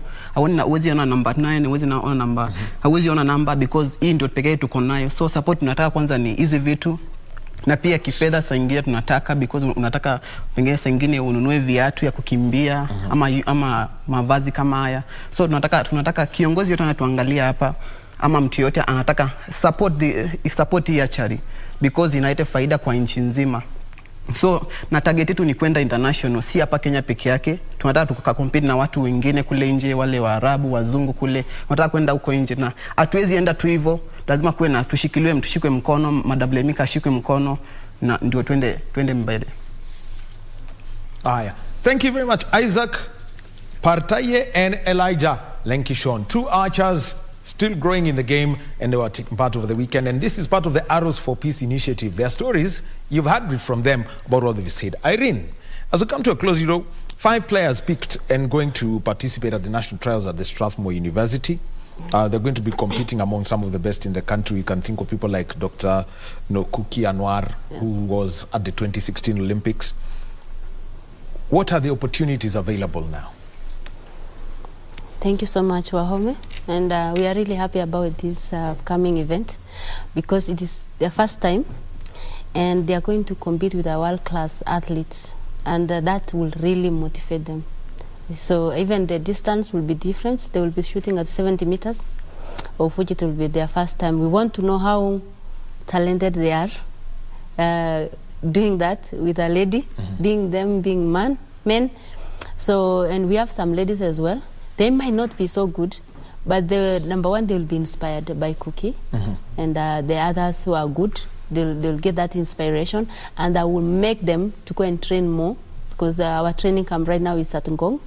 We are training them there, and we would like also to take them international for exposure. Remember, most of these counties, when you asked me something about Mungoma, the challenges I had was the teams to come was walikuwa nakata. They don't want to live out of their area. So like tunaenda wapi. So they need to be exposed, because that's one thing also it's affecting them. When they are exposed and see what is happening in the world, I'm sure that nobody will be thinking of stealing cows. It is very sad what happened in Turkana, and my condolences to the family. And that's why Arrows for Peace was born, to help in that issue. So I believe that our brothers in Turkana and sisters, we feel for them. They are supposed to be in this sport. So that's why we really need these equipments, most was equipment and coaches. We need more people to train. And also we want this sport to be introduced in schools, Kenya secondary schools, sports, and the primary schools. So we need to start the sport from the grassroots. Okay. You know what I'll tell you? You want to introduce the sport to the Kenya Secondary School Sports Association? Yes. We've got somebody from the Kenya Secondary School Sports Association. Now he has a new sport to take to his board. Moses Mbudia is coming here. I've been looking for him. Yes, yeah. You will meet him. He's coming in onto that hot seat immediately after this. Yeah. So I'm sure you will exchange numbers as you do Of this. course. Yes. And Irene Lemika, thank you very much for being with us, and tell us the story of that trophy before you leave. This is National Olympics are really supported us, and among the gifts that we were giving to the archers to motivate them were trophies, and our archers want some trophies to motivate them, and some prizes to go home with. So this is, we can say the sport has been successful. As we are growing in a better way. All right. Yes. Thank you very much, Irene Limika. She's a former athlete, now archery coach, and also coming in with 2 archers from Kajiado County, Elijah Lenkishon and Isaac Pataye. Yeah. Thank you for being with us, and we wish you all the best. Wednesday, at least we know we have an assignment already. Thank you. We have to be at Strathmore, whether we like it or not, to keep up with the story of the national archery team. We're taking a short break, and when we come back, we shall be looking back at what happened in Arusha for the past, coming to a close on Friday, going back for a week, and just before that, the story of the school games in Kenya. Moses Mbudia, who was the basketball commissar at the East Africa School Games, is joining us in a short while.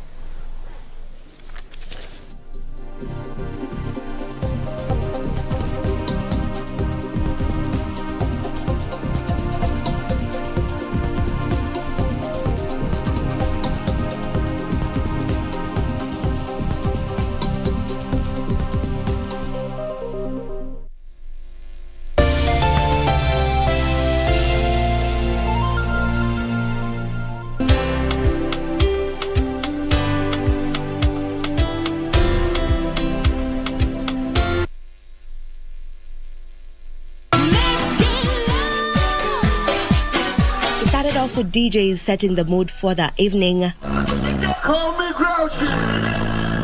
Now let's go. Following right after was the music group Wakadinali. The Morio and Zenza hitmakers, as is their usual, had fun singing along to their drill music. Let me introduce you to The Terror Storm, the first ever Kenyan animation film to be submitted for an Oscar.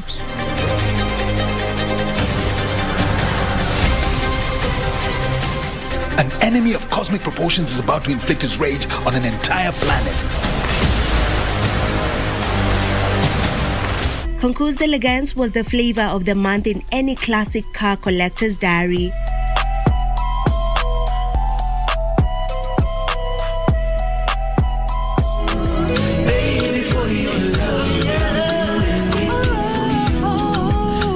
Don't fall in love with someone.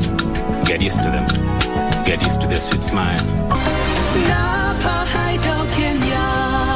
I have to go find Betsy and ask her to intervene. He did a terrible thing. He must be punished. Betsy can't help him now. Not even Zeno can help. But you don't need to learn how to cook. I'm here. I'll always cook for you. Betsy is a kind-hearted soul. It seems she doesn't hold a grudge about what happened 300 years ago. Even if I changed Ethan's fate, the king...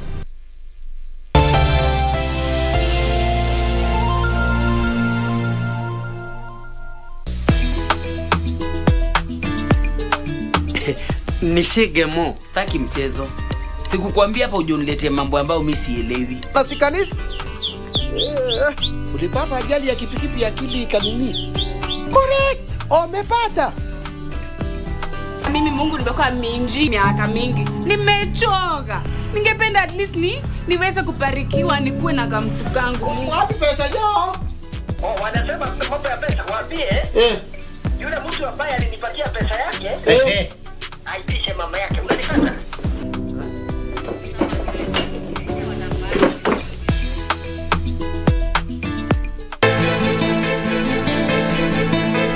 Hebu niambie hizo pesa ulitumia nini? Nimetumia kununua shopping ndio hiyo. Ndio usifanye wazimu. Mamake ni kama vile unavyomjua. Kila siku anatafuta mtu wa kulaumu. Then mimi nimechoka.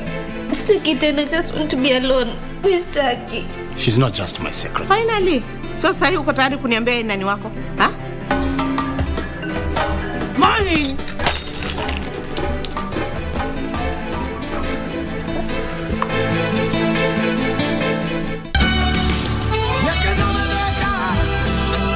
Grandma, when I need you most, you're in a different world. I would have wanted to get the advice of a grandma, of a mother. Access to your money.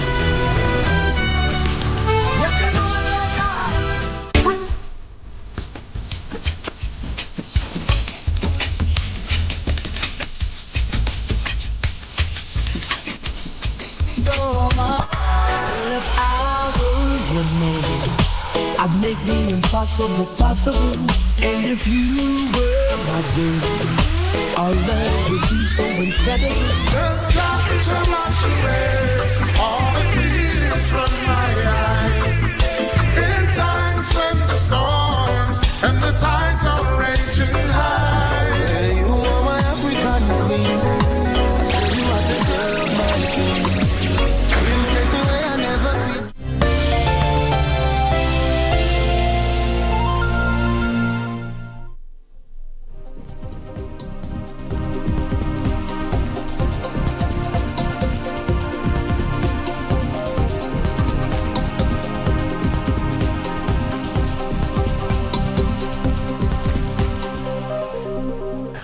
And welcome back to Sports Check on this Monday morning. It is the 26th day of September 2022. Well, the weekend is done, and over the weekend we had the close of the East Africa School Games, and they were taking place in Arusha, Tanzania. Kenya finishing in second place with 5 gold, 12 silver, 3 bronze. Uganda topping that table with 18 gold, 10 silver, 13 bronze. A total dominance of the event by Uganda. Well, my name is Daniel Wahome. Our sign language interpreter is Byron Abuli. And let's take a look at the school games, and we have to look back at even how the season started, because it was an unusual one, especially for the Kenyan side. To speak about that, Moses Mbudia, he was the basketball commissar in Arusha. Mbudia, welcome. Thank you. All right. So, and let's first of all take a look at, the background of this school games. The last time we had the East African Games was in, I think, September 2019, but the pandemic happened in 2020, which means that Term 1 games stopped when all sporting activity stopped in around April. You could not have games even when schools resumed later in November. What has been that transition? Well, first, it is important to note that this was the 19th edition. Mm-hmm. We just started the other day. That was in the Nana School 19 years ago, minus the COVID years. And I must say here that Kenya has dominated these games. We have only been beaten twice by the same country, Uganda. And as you have stated, yes, it is true that we've had a number of hurdles, hiccups, name it, more reason why we didn't perform well. But one would ask whether in Uganda there was COVID. There was. Actually, they were stricter than us. So I don't think we have to blame COVID for our not performing well. We should look at exactly what Uganda is doing and why they were able to beat us. That's where we should start. Other than being a commissioner, I was also a team manager. So we are to blame for not giving you the results. All right. Now, let's move. Before we actually move on to, what was that? The question is, how did we get back sport in schools? Because we know as of, say, March last year, still the sport hadn't been allowed back in schools. Maybe you could tell us about that. It took a lot of time from the Ministry of Education, and we must thank one gentleman by the name of Mr. Nduare, who is the director in the Ministry of Education, who is also the patron of these games. It took his intervention, of course, with the help of the peers and the minister. And we said now we have to resume these activities. For the first time in the history of this sport, we had to do this championship in a form of an Olympic, where all the sports, the 11 disciplines, were done in 5 days in Nakuru. And that did also cascade into the region, the county, and the sub-region. All these activities were done in a small Olympic kind of, at those stages that I've talked about. So it was not an easy event. And of course, I must say here that we didn't have money to conduct this thing. It was purely passion that was driving the teachers, and the teachers were very ready to have the games resume. So I want to thank the teachers at this point in time, because they did a lot. Payment they'll get later, but first they had to deliver. Kazi kwanza, pesa baadaye. But we also want to ask something about this. Precisely at what point, because this wasn't loudly announced, precisely at what point was sport allowed back in schools? This was about a month and a half ago, and I think the ministry just gave the signal. So in 2021, basically, if a student was training, it was alone? Well, yeah, it was an individual effort, and we did not have that one as a curricula, because we no longer take sport as an extra curricula, but it's a curricula by itself. So the resumption did take place. I'm talking about 2 months ago. And after that, when the signal was given, the secretaries of various regions, which are 8 in this country, were given the mandate to make sure that they deliver, and they did. Yes. Coming back and, pushing through the, coming down from the zones all the way down to the nationals, what were the responses that you saw from the teachers and those? Well, I think the enthusiasm that was there with the teachers and even the students, because when the discipline was very high, I must say, because these young ones did not want to hear again from the ministry that sports are going to be stopped. So they had to behave. The teachers had to behave. And everybody was saying, okay, no money, yes, but let's get moving. So basically what I would say, I think the teachers were really yearning to have this sport back. And I can tell you, even if there were to be African Championship, these teachers would have gone to whether Morocco or South Africa with no pay.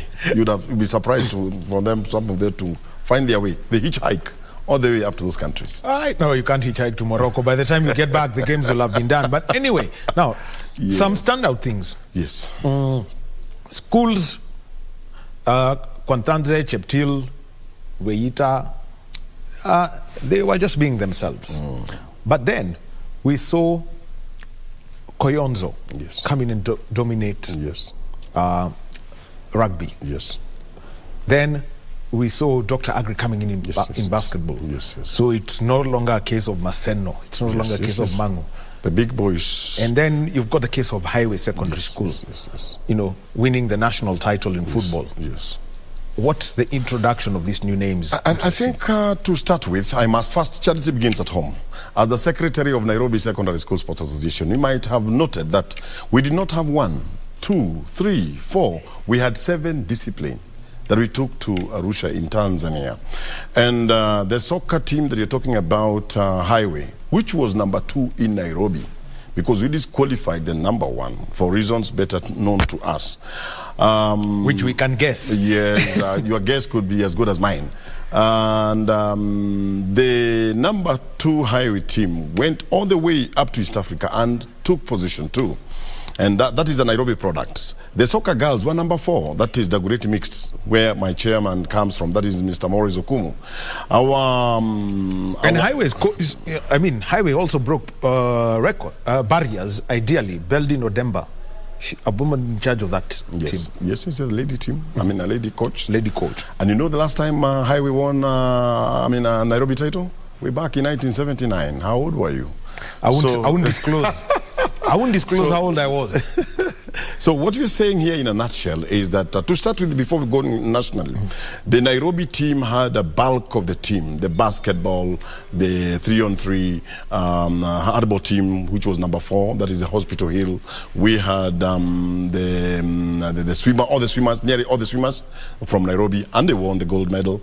We had the lawn tennis students, and for your information, the best student. The best student for javelin was from Nairobi by the name of Mondi from Babadogo Secondary School. In fact, we may as well change the name Babadogo and give it Baba Kubwa because the boy has won a javelin from the small school that you're talking about. Okay. Yes. Nationally now, I don't know whether you still want to add one more question. Well, yes, we are with Moses Mbudia, who is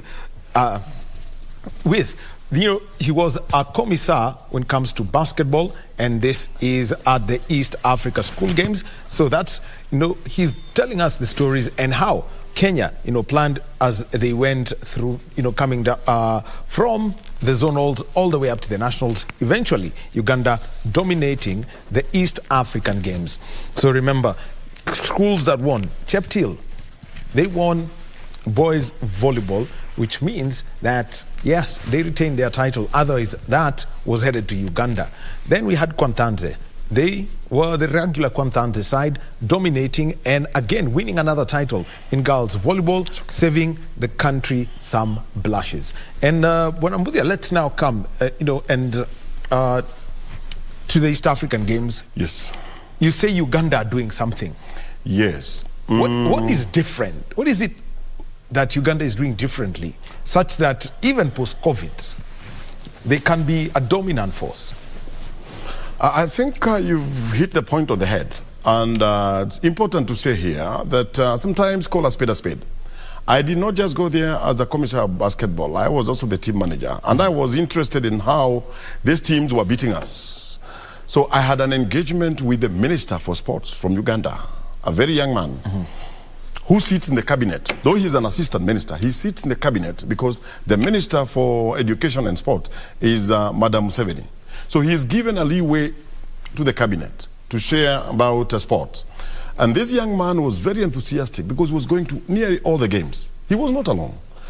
He was accompanied by the chairman of Sports Council Uganda, Daktari, and they did their research. A man who gets a vote directly from the exchequer to sponsor sports. And he was also not, I mean, they were not the only two. They were accompanied by the commissioner of sports from Uganda. Are you getting the so it was a full government delegation? Full government delegation with the name of ensuring that they did not just participate, but they participated. What do I mean? They were not just interested in full competition. Yes, it was full competition. They had a wide range of over 1,080 students. Well, we had 480. So they invested heavily. All the young ones who won in primary school were represented there. Even the special case, they were represented there. You can see that the Ugandans are not just interested in winning the trophy. They are also taking care of their primary school. And to me, I was touched. If I were to state the point directly and hit the point on the head, I even don't think the Minister for Sports knew that we were in Arusha. Wacha. Let us just leave that at that before we speak about that. But let's talk about the 5 teams that won. The 5 Kenyan teams that won the medals. Tell us about them and what really clicked for them. Well, first, again, charity begins at home. Volleyball. It was not on a silver platter. The Kwathansia girls have been well trained by a gentleman by the name Kigwari. Kigwari has really worked on that team with the support of the principal, because games are normally sponsored by the principal and the games master. So Kigwari has maintained, and I think even with or without COVID, Kigwari was still training those girls. You could tell because they were professional. The way they were handling balls, the way they were turning everything, they were doing it very professionally. Then number 2, we had a team from Trans Nzoia, and that is Kesogon. Kesogon also did a lot, and appearing to be top 2 in the whole of East Africa. It's not easy. I even suspect if we had a third team would have won the bronze medal.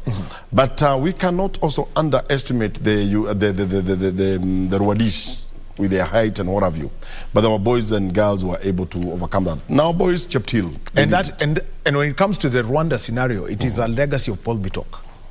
Well, I wouldn't say so. I mean, some foundations. It is from the top, the head of state, who commands everybody that with our height, how do we exploit our height? Because that was the first thing in the cabinet meeting.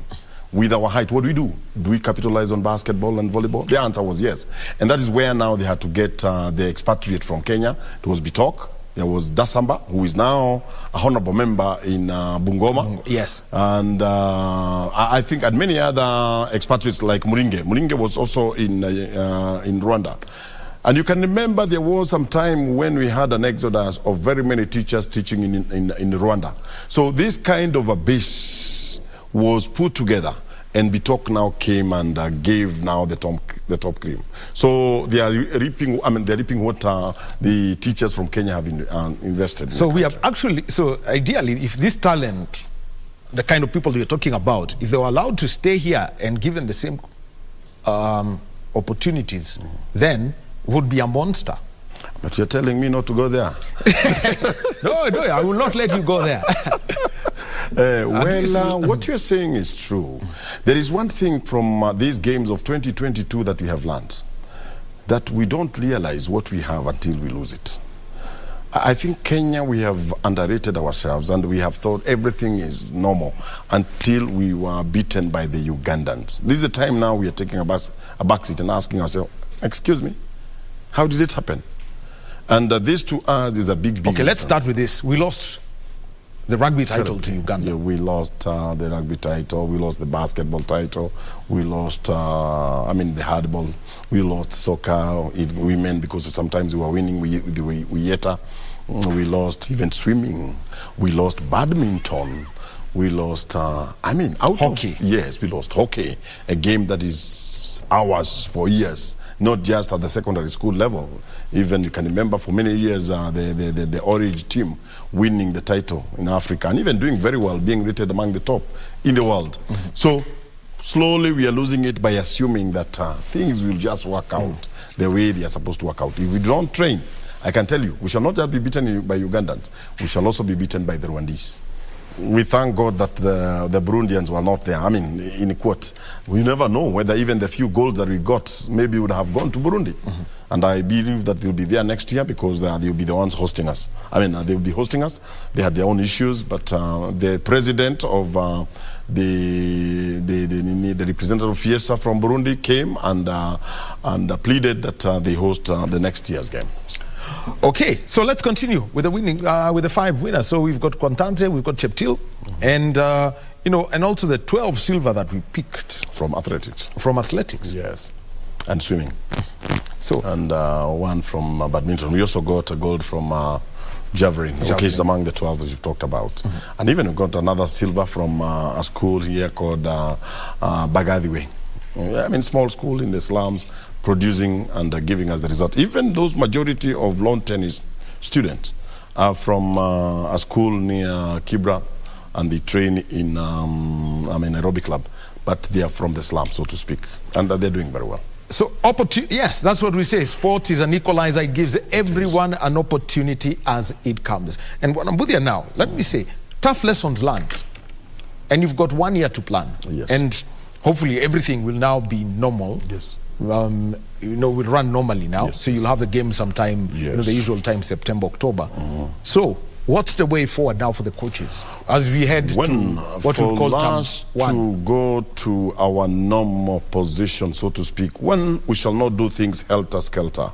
We shall plan and plan and plan. We shall have the term 1 games done well, and the other second term games done very well.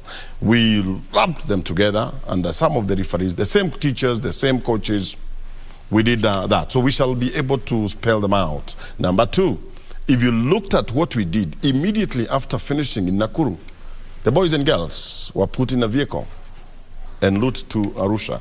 We did not have 1 week even to acclimatize or even to train as a unit. There was nothing like that. It was now helter-skelter getting the passport for the young girls, and no one even got a day to recover from any injury. So in this case, we are saying we shall be able to plan well. Number 2, we expect the Ministry of Education to get enough funds from the exchequer. One wonders where this exchequer gets the money. And we expect also the teachers to contribute in one way or the other by building the nation, so that at least we can have additional money in the exchequer, which will be remitted back to them. Number 3, we said we have to add our discipline. Where we have defending champion, let's take our number 3 for us to have an upper stake. And the other thing is we must also capacity build. We must be able, and I believe that we shall have a team leaving for Uganda just to see how things are done. I even went out of my way and realized that we have got 3 important bodies in Uganda that does help the growth of the sport. 1, we have the National Sports Council. We have the Commonwealth Federation, and we have NOC. 3 bodies sourcing their way and also funding the young one. Kenya, we don't have the Commonwealth. Actually, the Commonwealth Federation is incorporated within NOC. And it should be independent. Yes. These are some of the drawbacks that we have in this country, and those are some of the things that we're supposed to separate. We should do a bit of and we also have a sports decantation. Yes, come again? We also have a sports council. Which is not very active, I must say. But it was, I think it was lent at 2/3 by the internal politics. We should have those bodies being independent and learn independently to help the young ones build whatever we have. All right. Bwana Moses Mbudia, thank you very much for being with us. Just a quick one. Are you going to have archery? Irene Milmika was here and she asked if you're going to have archery in schools. It's very simple. If she can hear me, whether at home or here, is we have a policy where you just present your case to the Ministry of Education. We have the policy makers. We have the patron, that is Mr. Nduare, who will call the stakeholders, and they'll go into a panel where they'll be asked why they want to bring archery on board. And number 3, we also have other games like beach volleyball. We'd like them to come on board, not just archery. All right. Yes. So we'll do that. Thank you very much, Bwana Mbudia, and hope to see more of the school games and the winners There is also Game On, so we are booking them already right now on national TV. Thank you very much. All right. Thank you very much for being with us. My name is Daniel Wahome. Well, that we can call it a wrap for Sports Check today. And next is Kurunzi Mashinani and Tamrini, hosted by Nancy Okware. But before that, let's move over to the anniversary towers, where Azimio legislators have organized a peaceful march, and this is to petition the commission over the interdiction of Deputy CEO Madam Ruth Kulundu. Ruaraka MP Tom Kajwang is speaking. An illegal commission plenary meeting. One wonders what constitution illegal plenary meeting and who are the attendees. Assuming that this is a genuine disciplinary matter, there is an elaborate procedure of how such matters should be handled. This concerned officer must be accorded a fair hearing, which begins with responding to a show cause notice.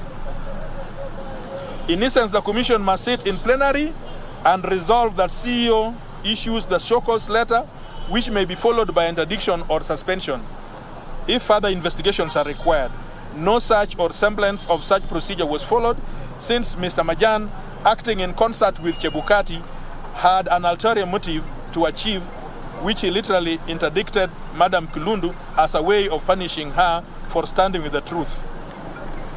Then there is nepotism, favoritism, and unfair practices, which Honorable Osotsi will talk about, and even tribalism, which Honorable Osotsi will talk about. You will read, I will give you this statement so that you are able to have it firsthand. But without the functional secretariat, the IEBC is, as currently constituted, cannot be trusted to discharge its constitutional mandate as set out in the Constitution. In fact, the Supreme Court in its ruling emphasized on impartiality and professionalism of the secretariat as a precondition for free and fair elections. As leaders within the Progressive Coalition, we will not allow this critical institution crumble just because of two individuals. We know that Chebukati is soon leaving the commission with this newfound regime, and we will not allow him to destroy the structures that Kenyans have fought hard to establish. So we demand as follows. Number one, that IEBC immediately reinstates Ruth Kulundu to her rightful position of Deputy CEO within the next 24 hours.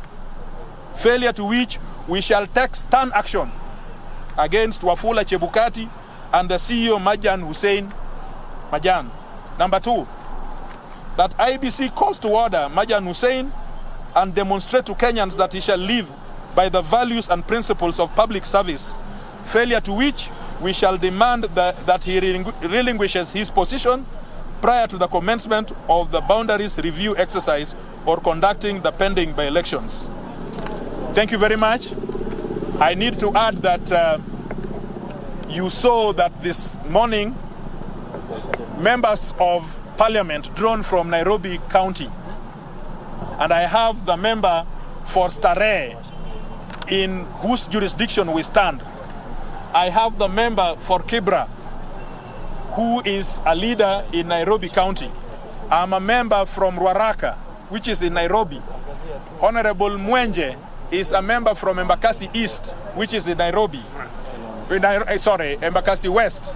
And Honorable Ososi is a senator.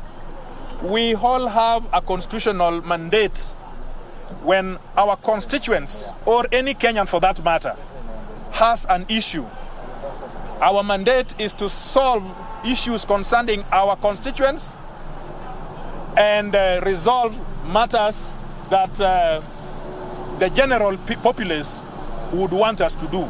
So we have come here deliberately, constitutionally, very peacefully, to come and engage with IEBC, which, as you know, is an independent but public commission that is paid by public taxes.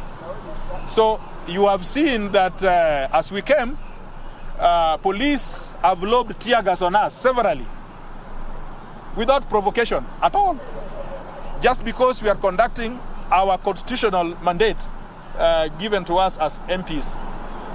And then we come to this gate we have found that they have locked the gates with chains. So this literally means that IBC, which is a public constitutional body, have decided to lock. I'm joined by Honorable Aladwa, who is a member for Makadara and the chairperson of Nairobi County, ODM County. They have decided to lock the gate with chains. So you can imagine that the gates have been locked to the public. Everybody in Kenya, in Nairobi, cannot access IBC to be able to ask pertinent questions concerning the issues of Kulundu. But that notwithstanding, we have put a position.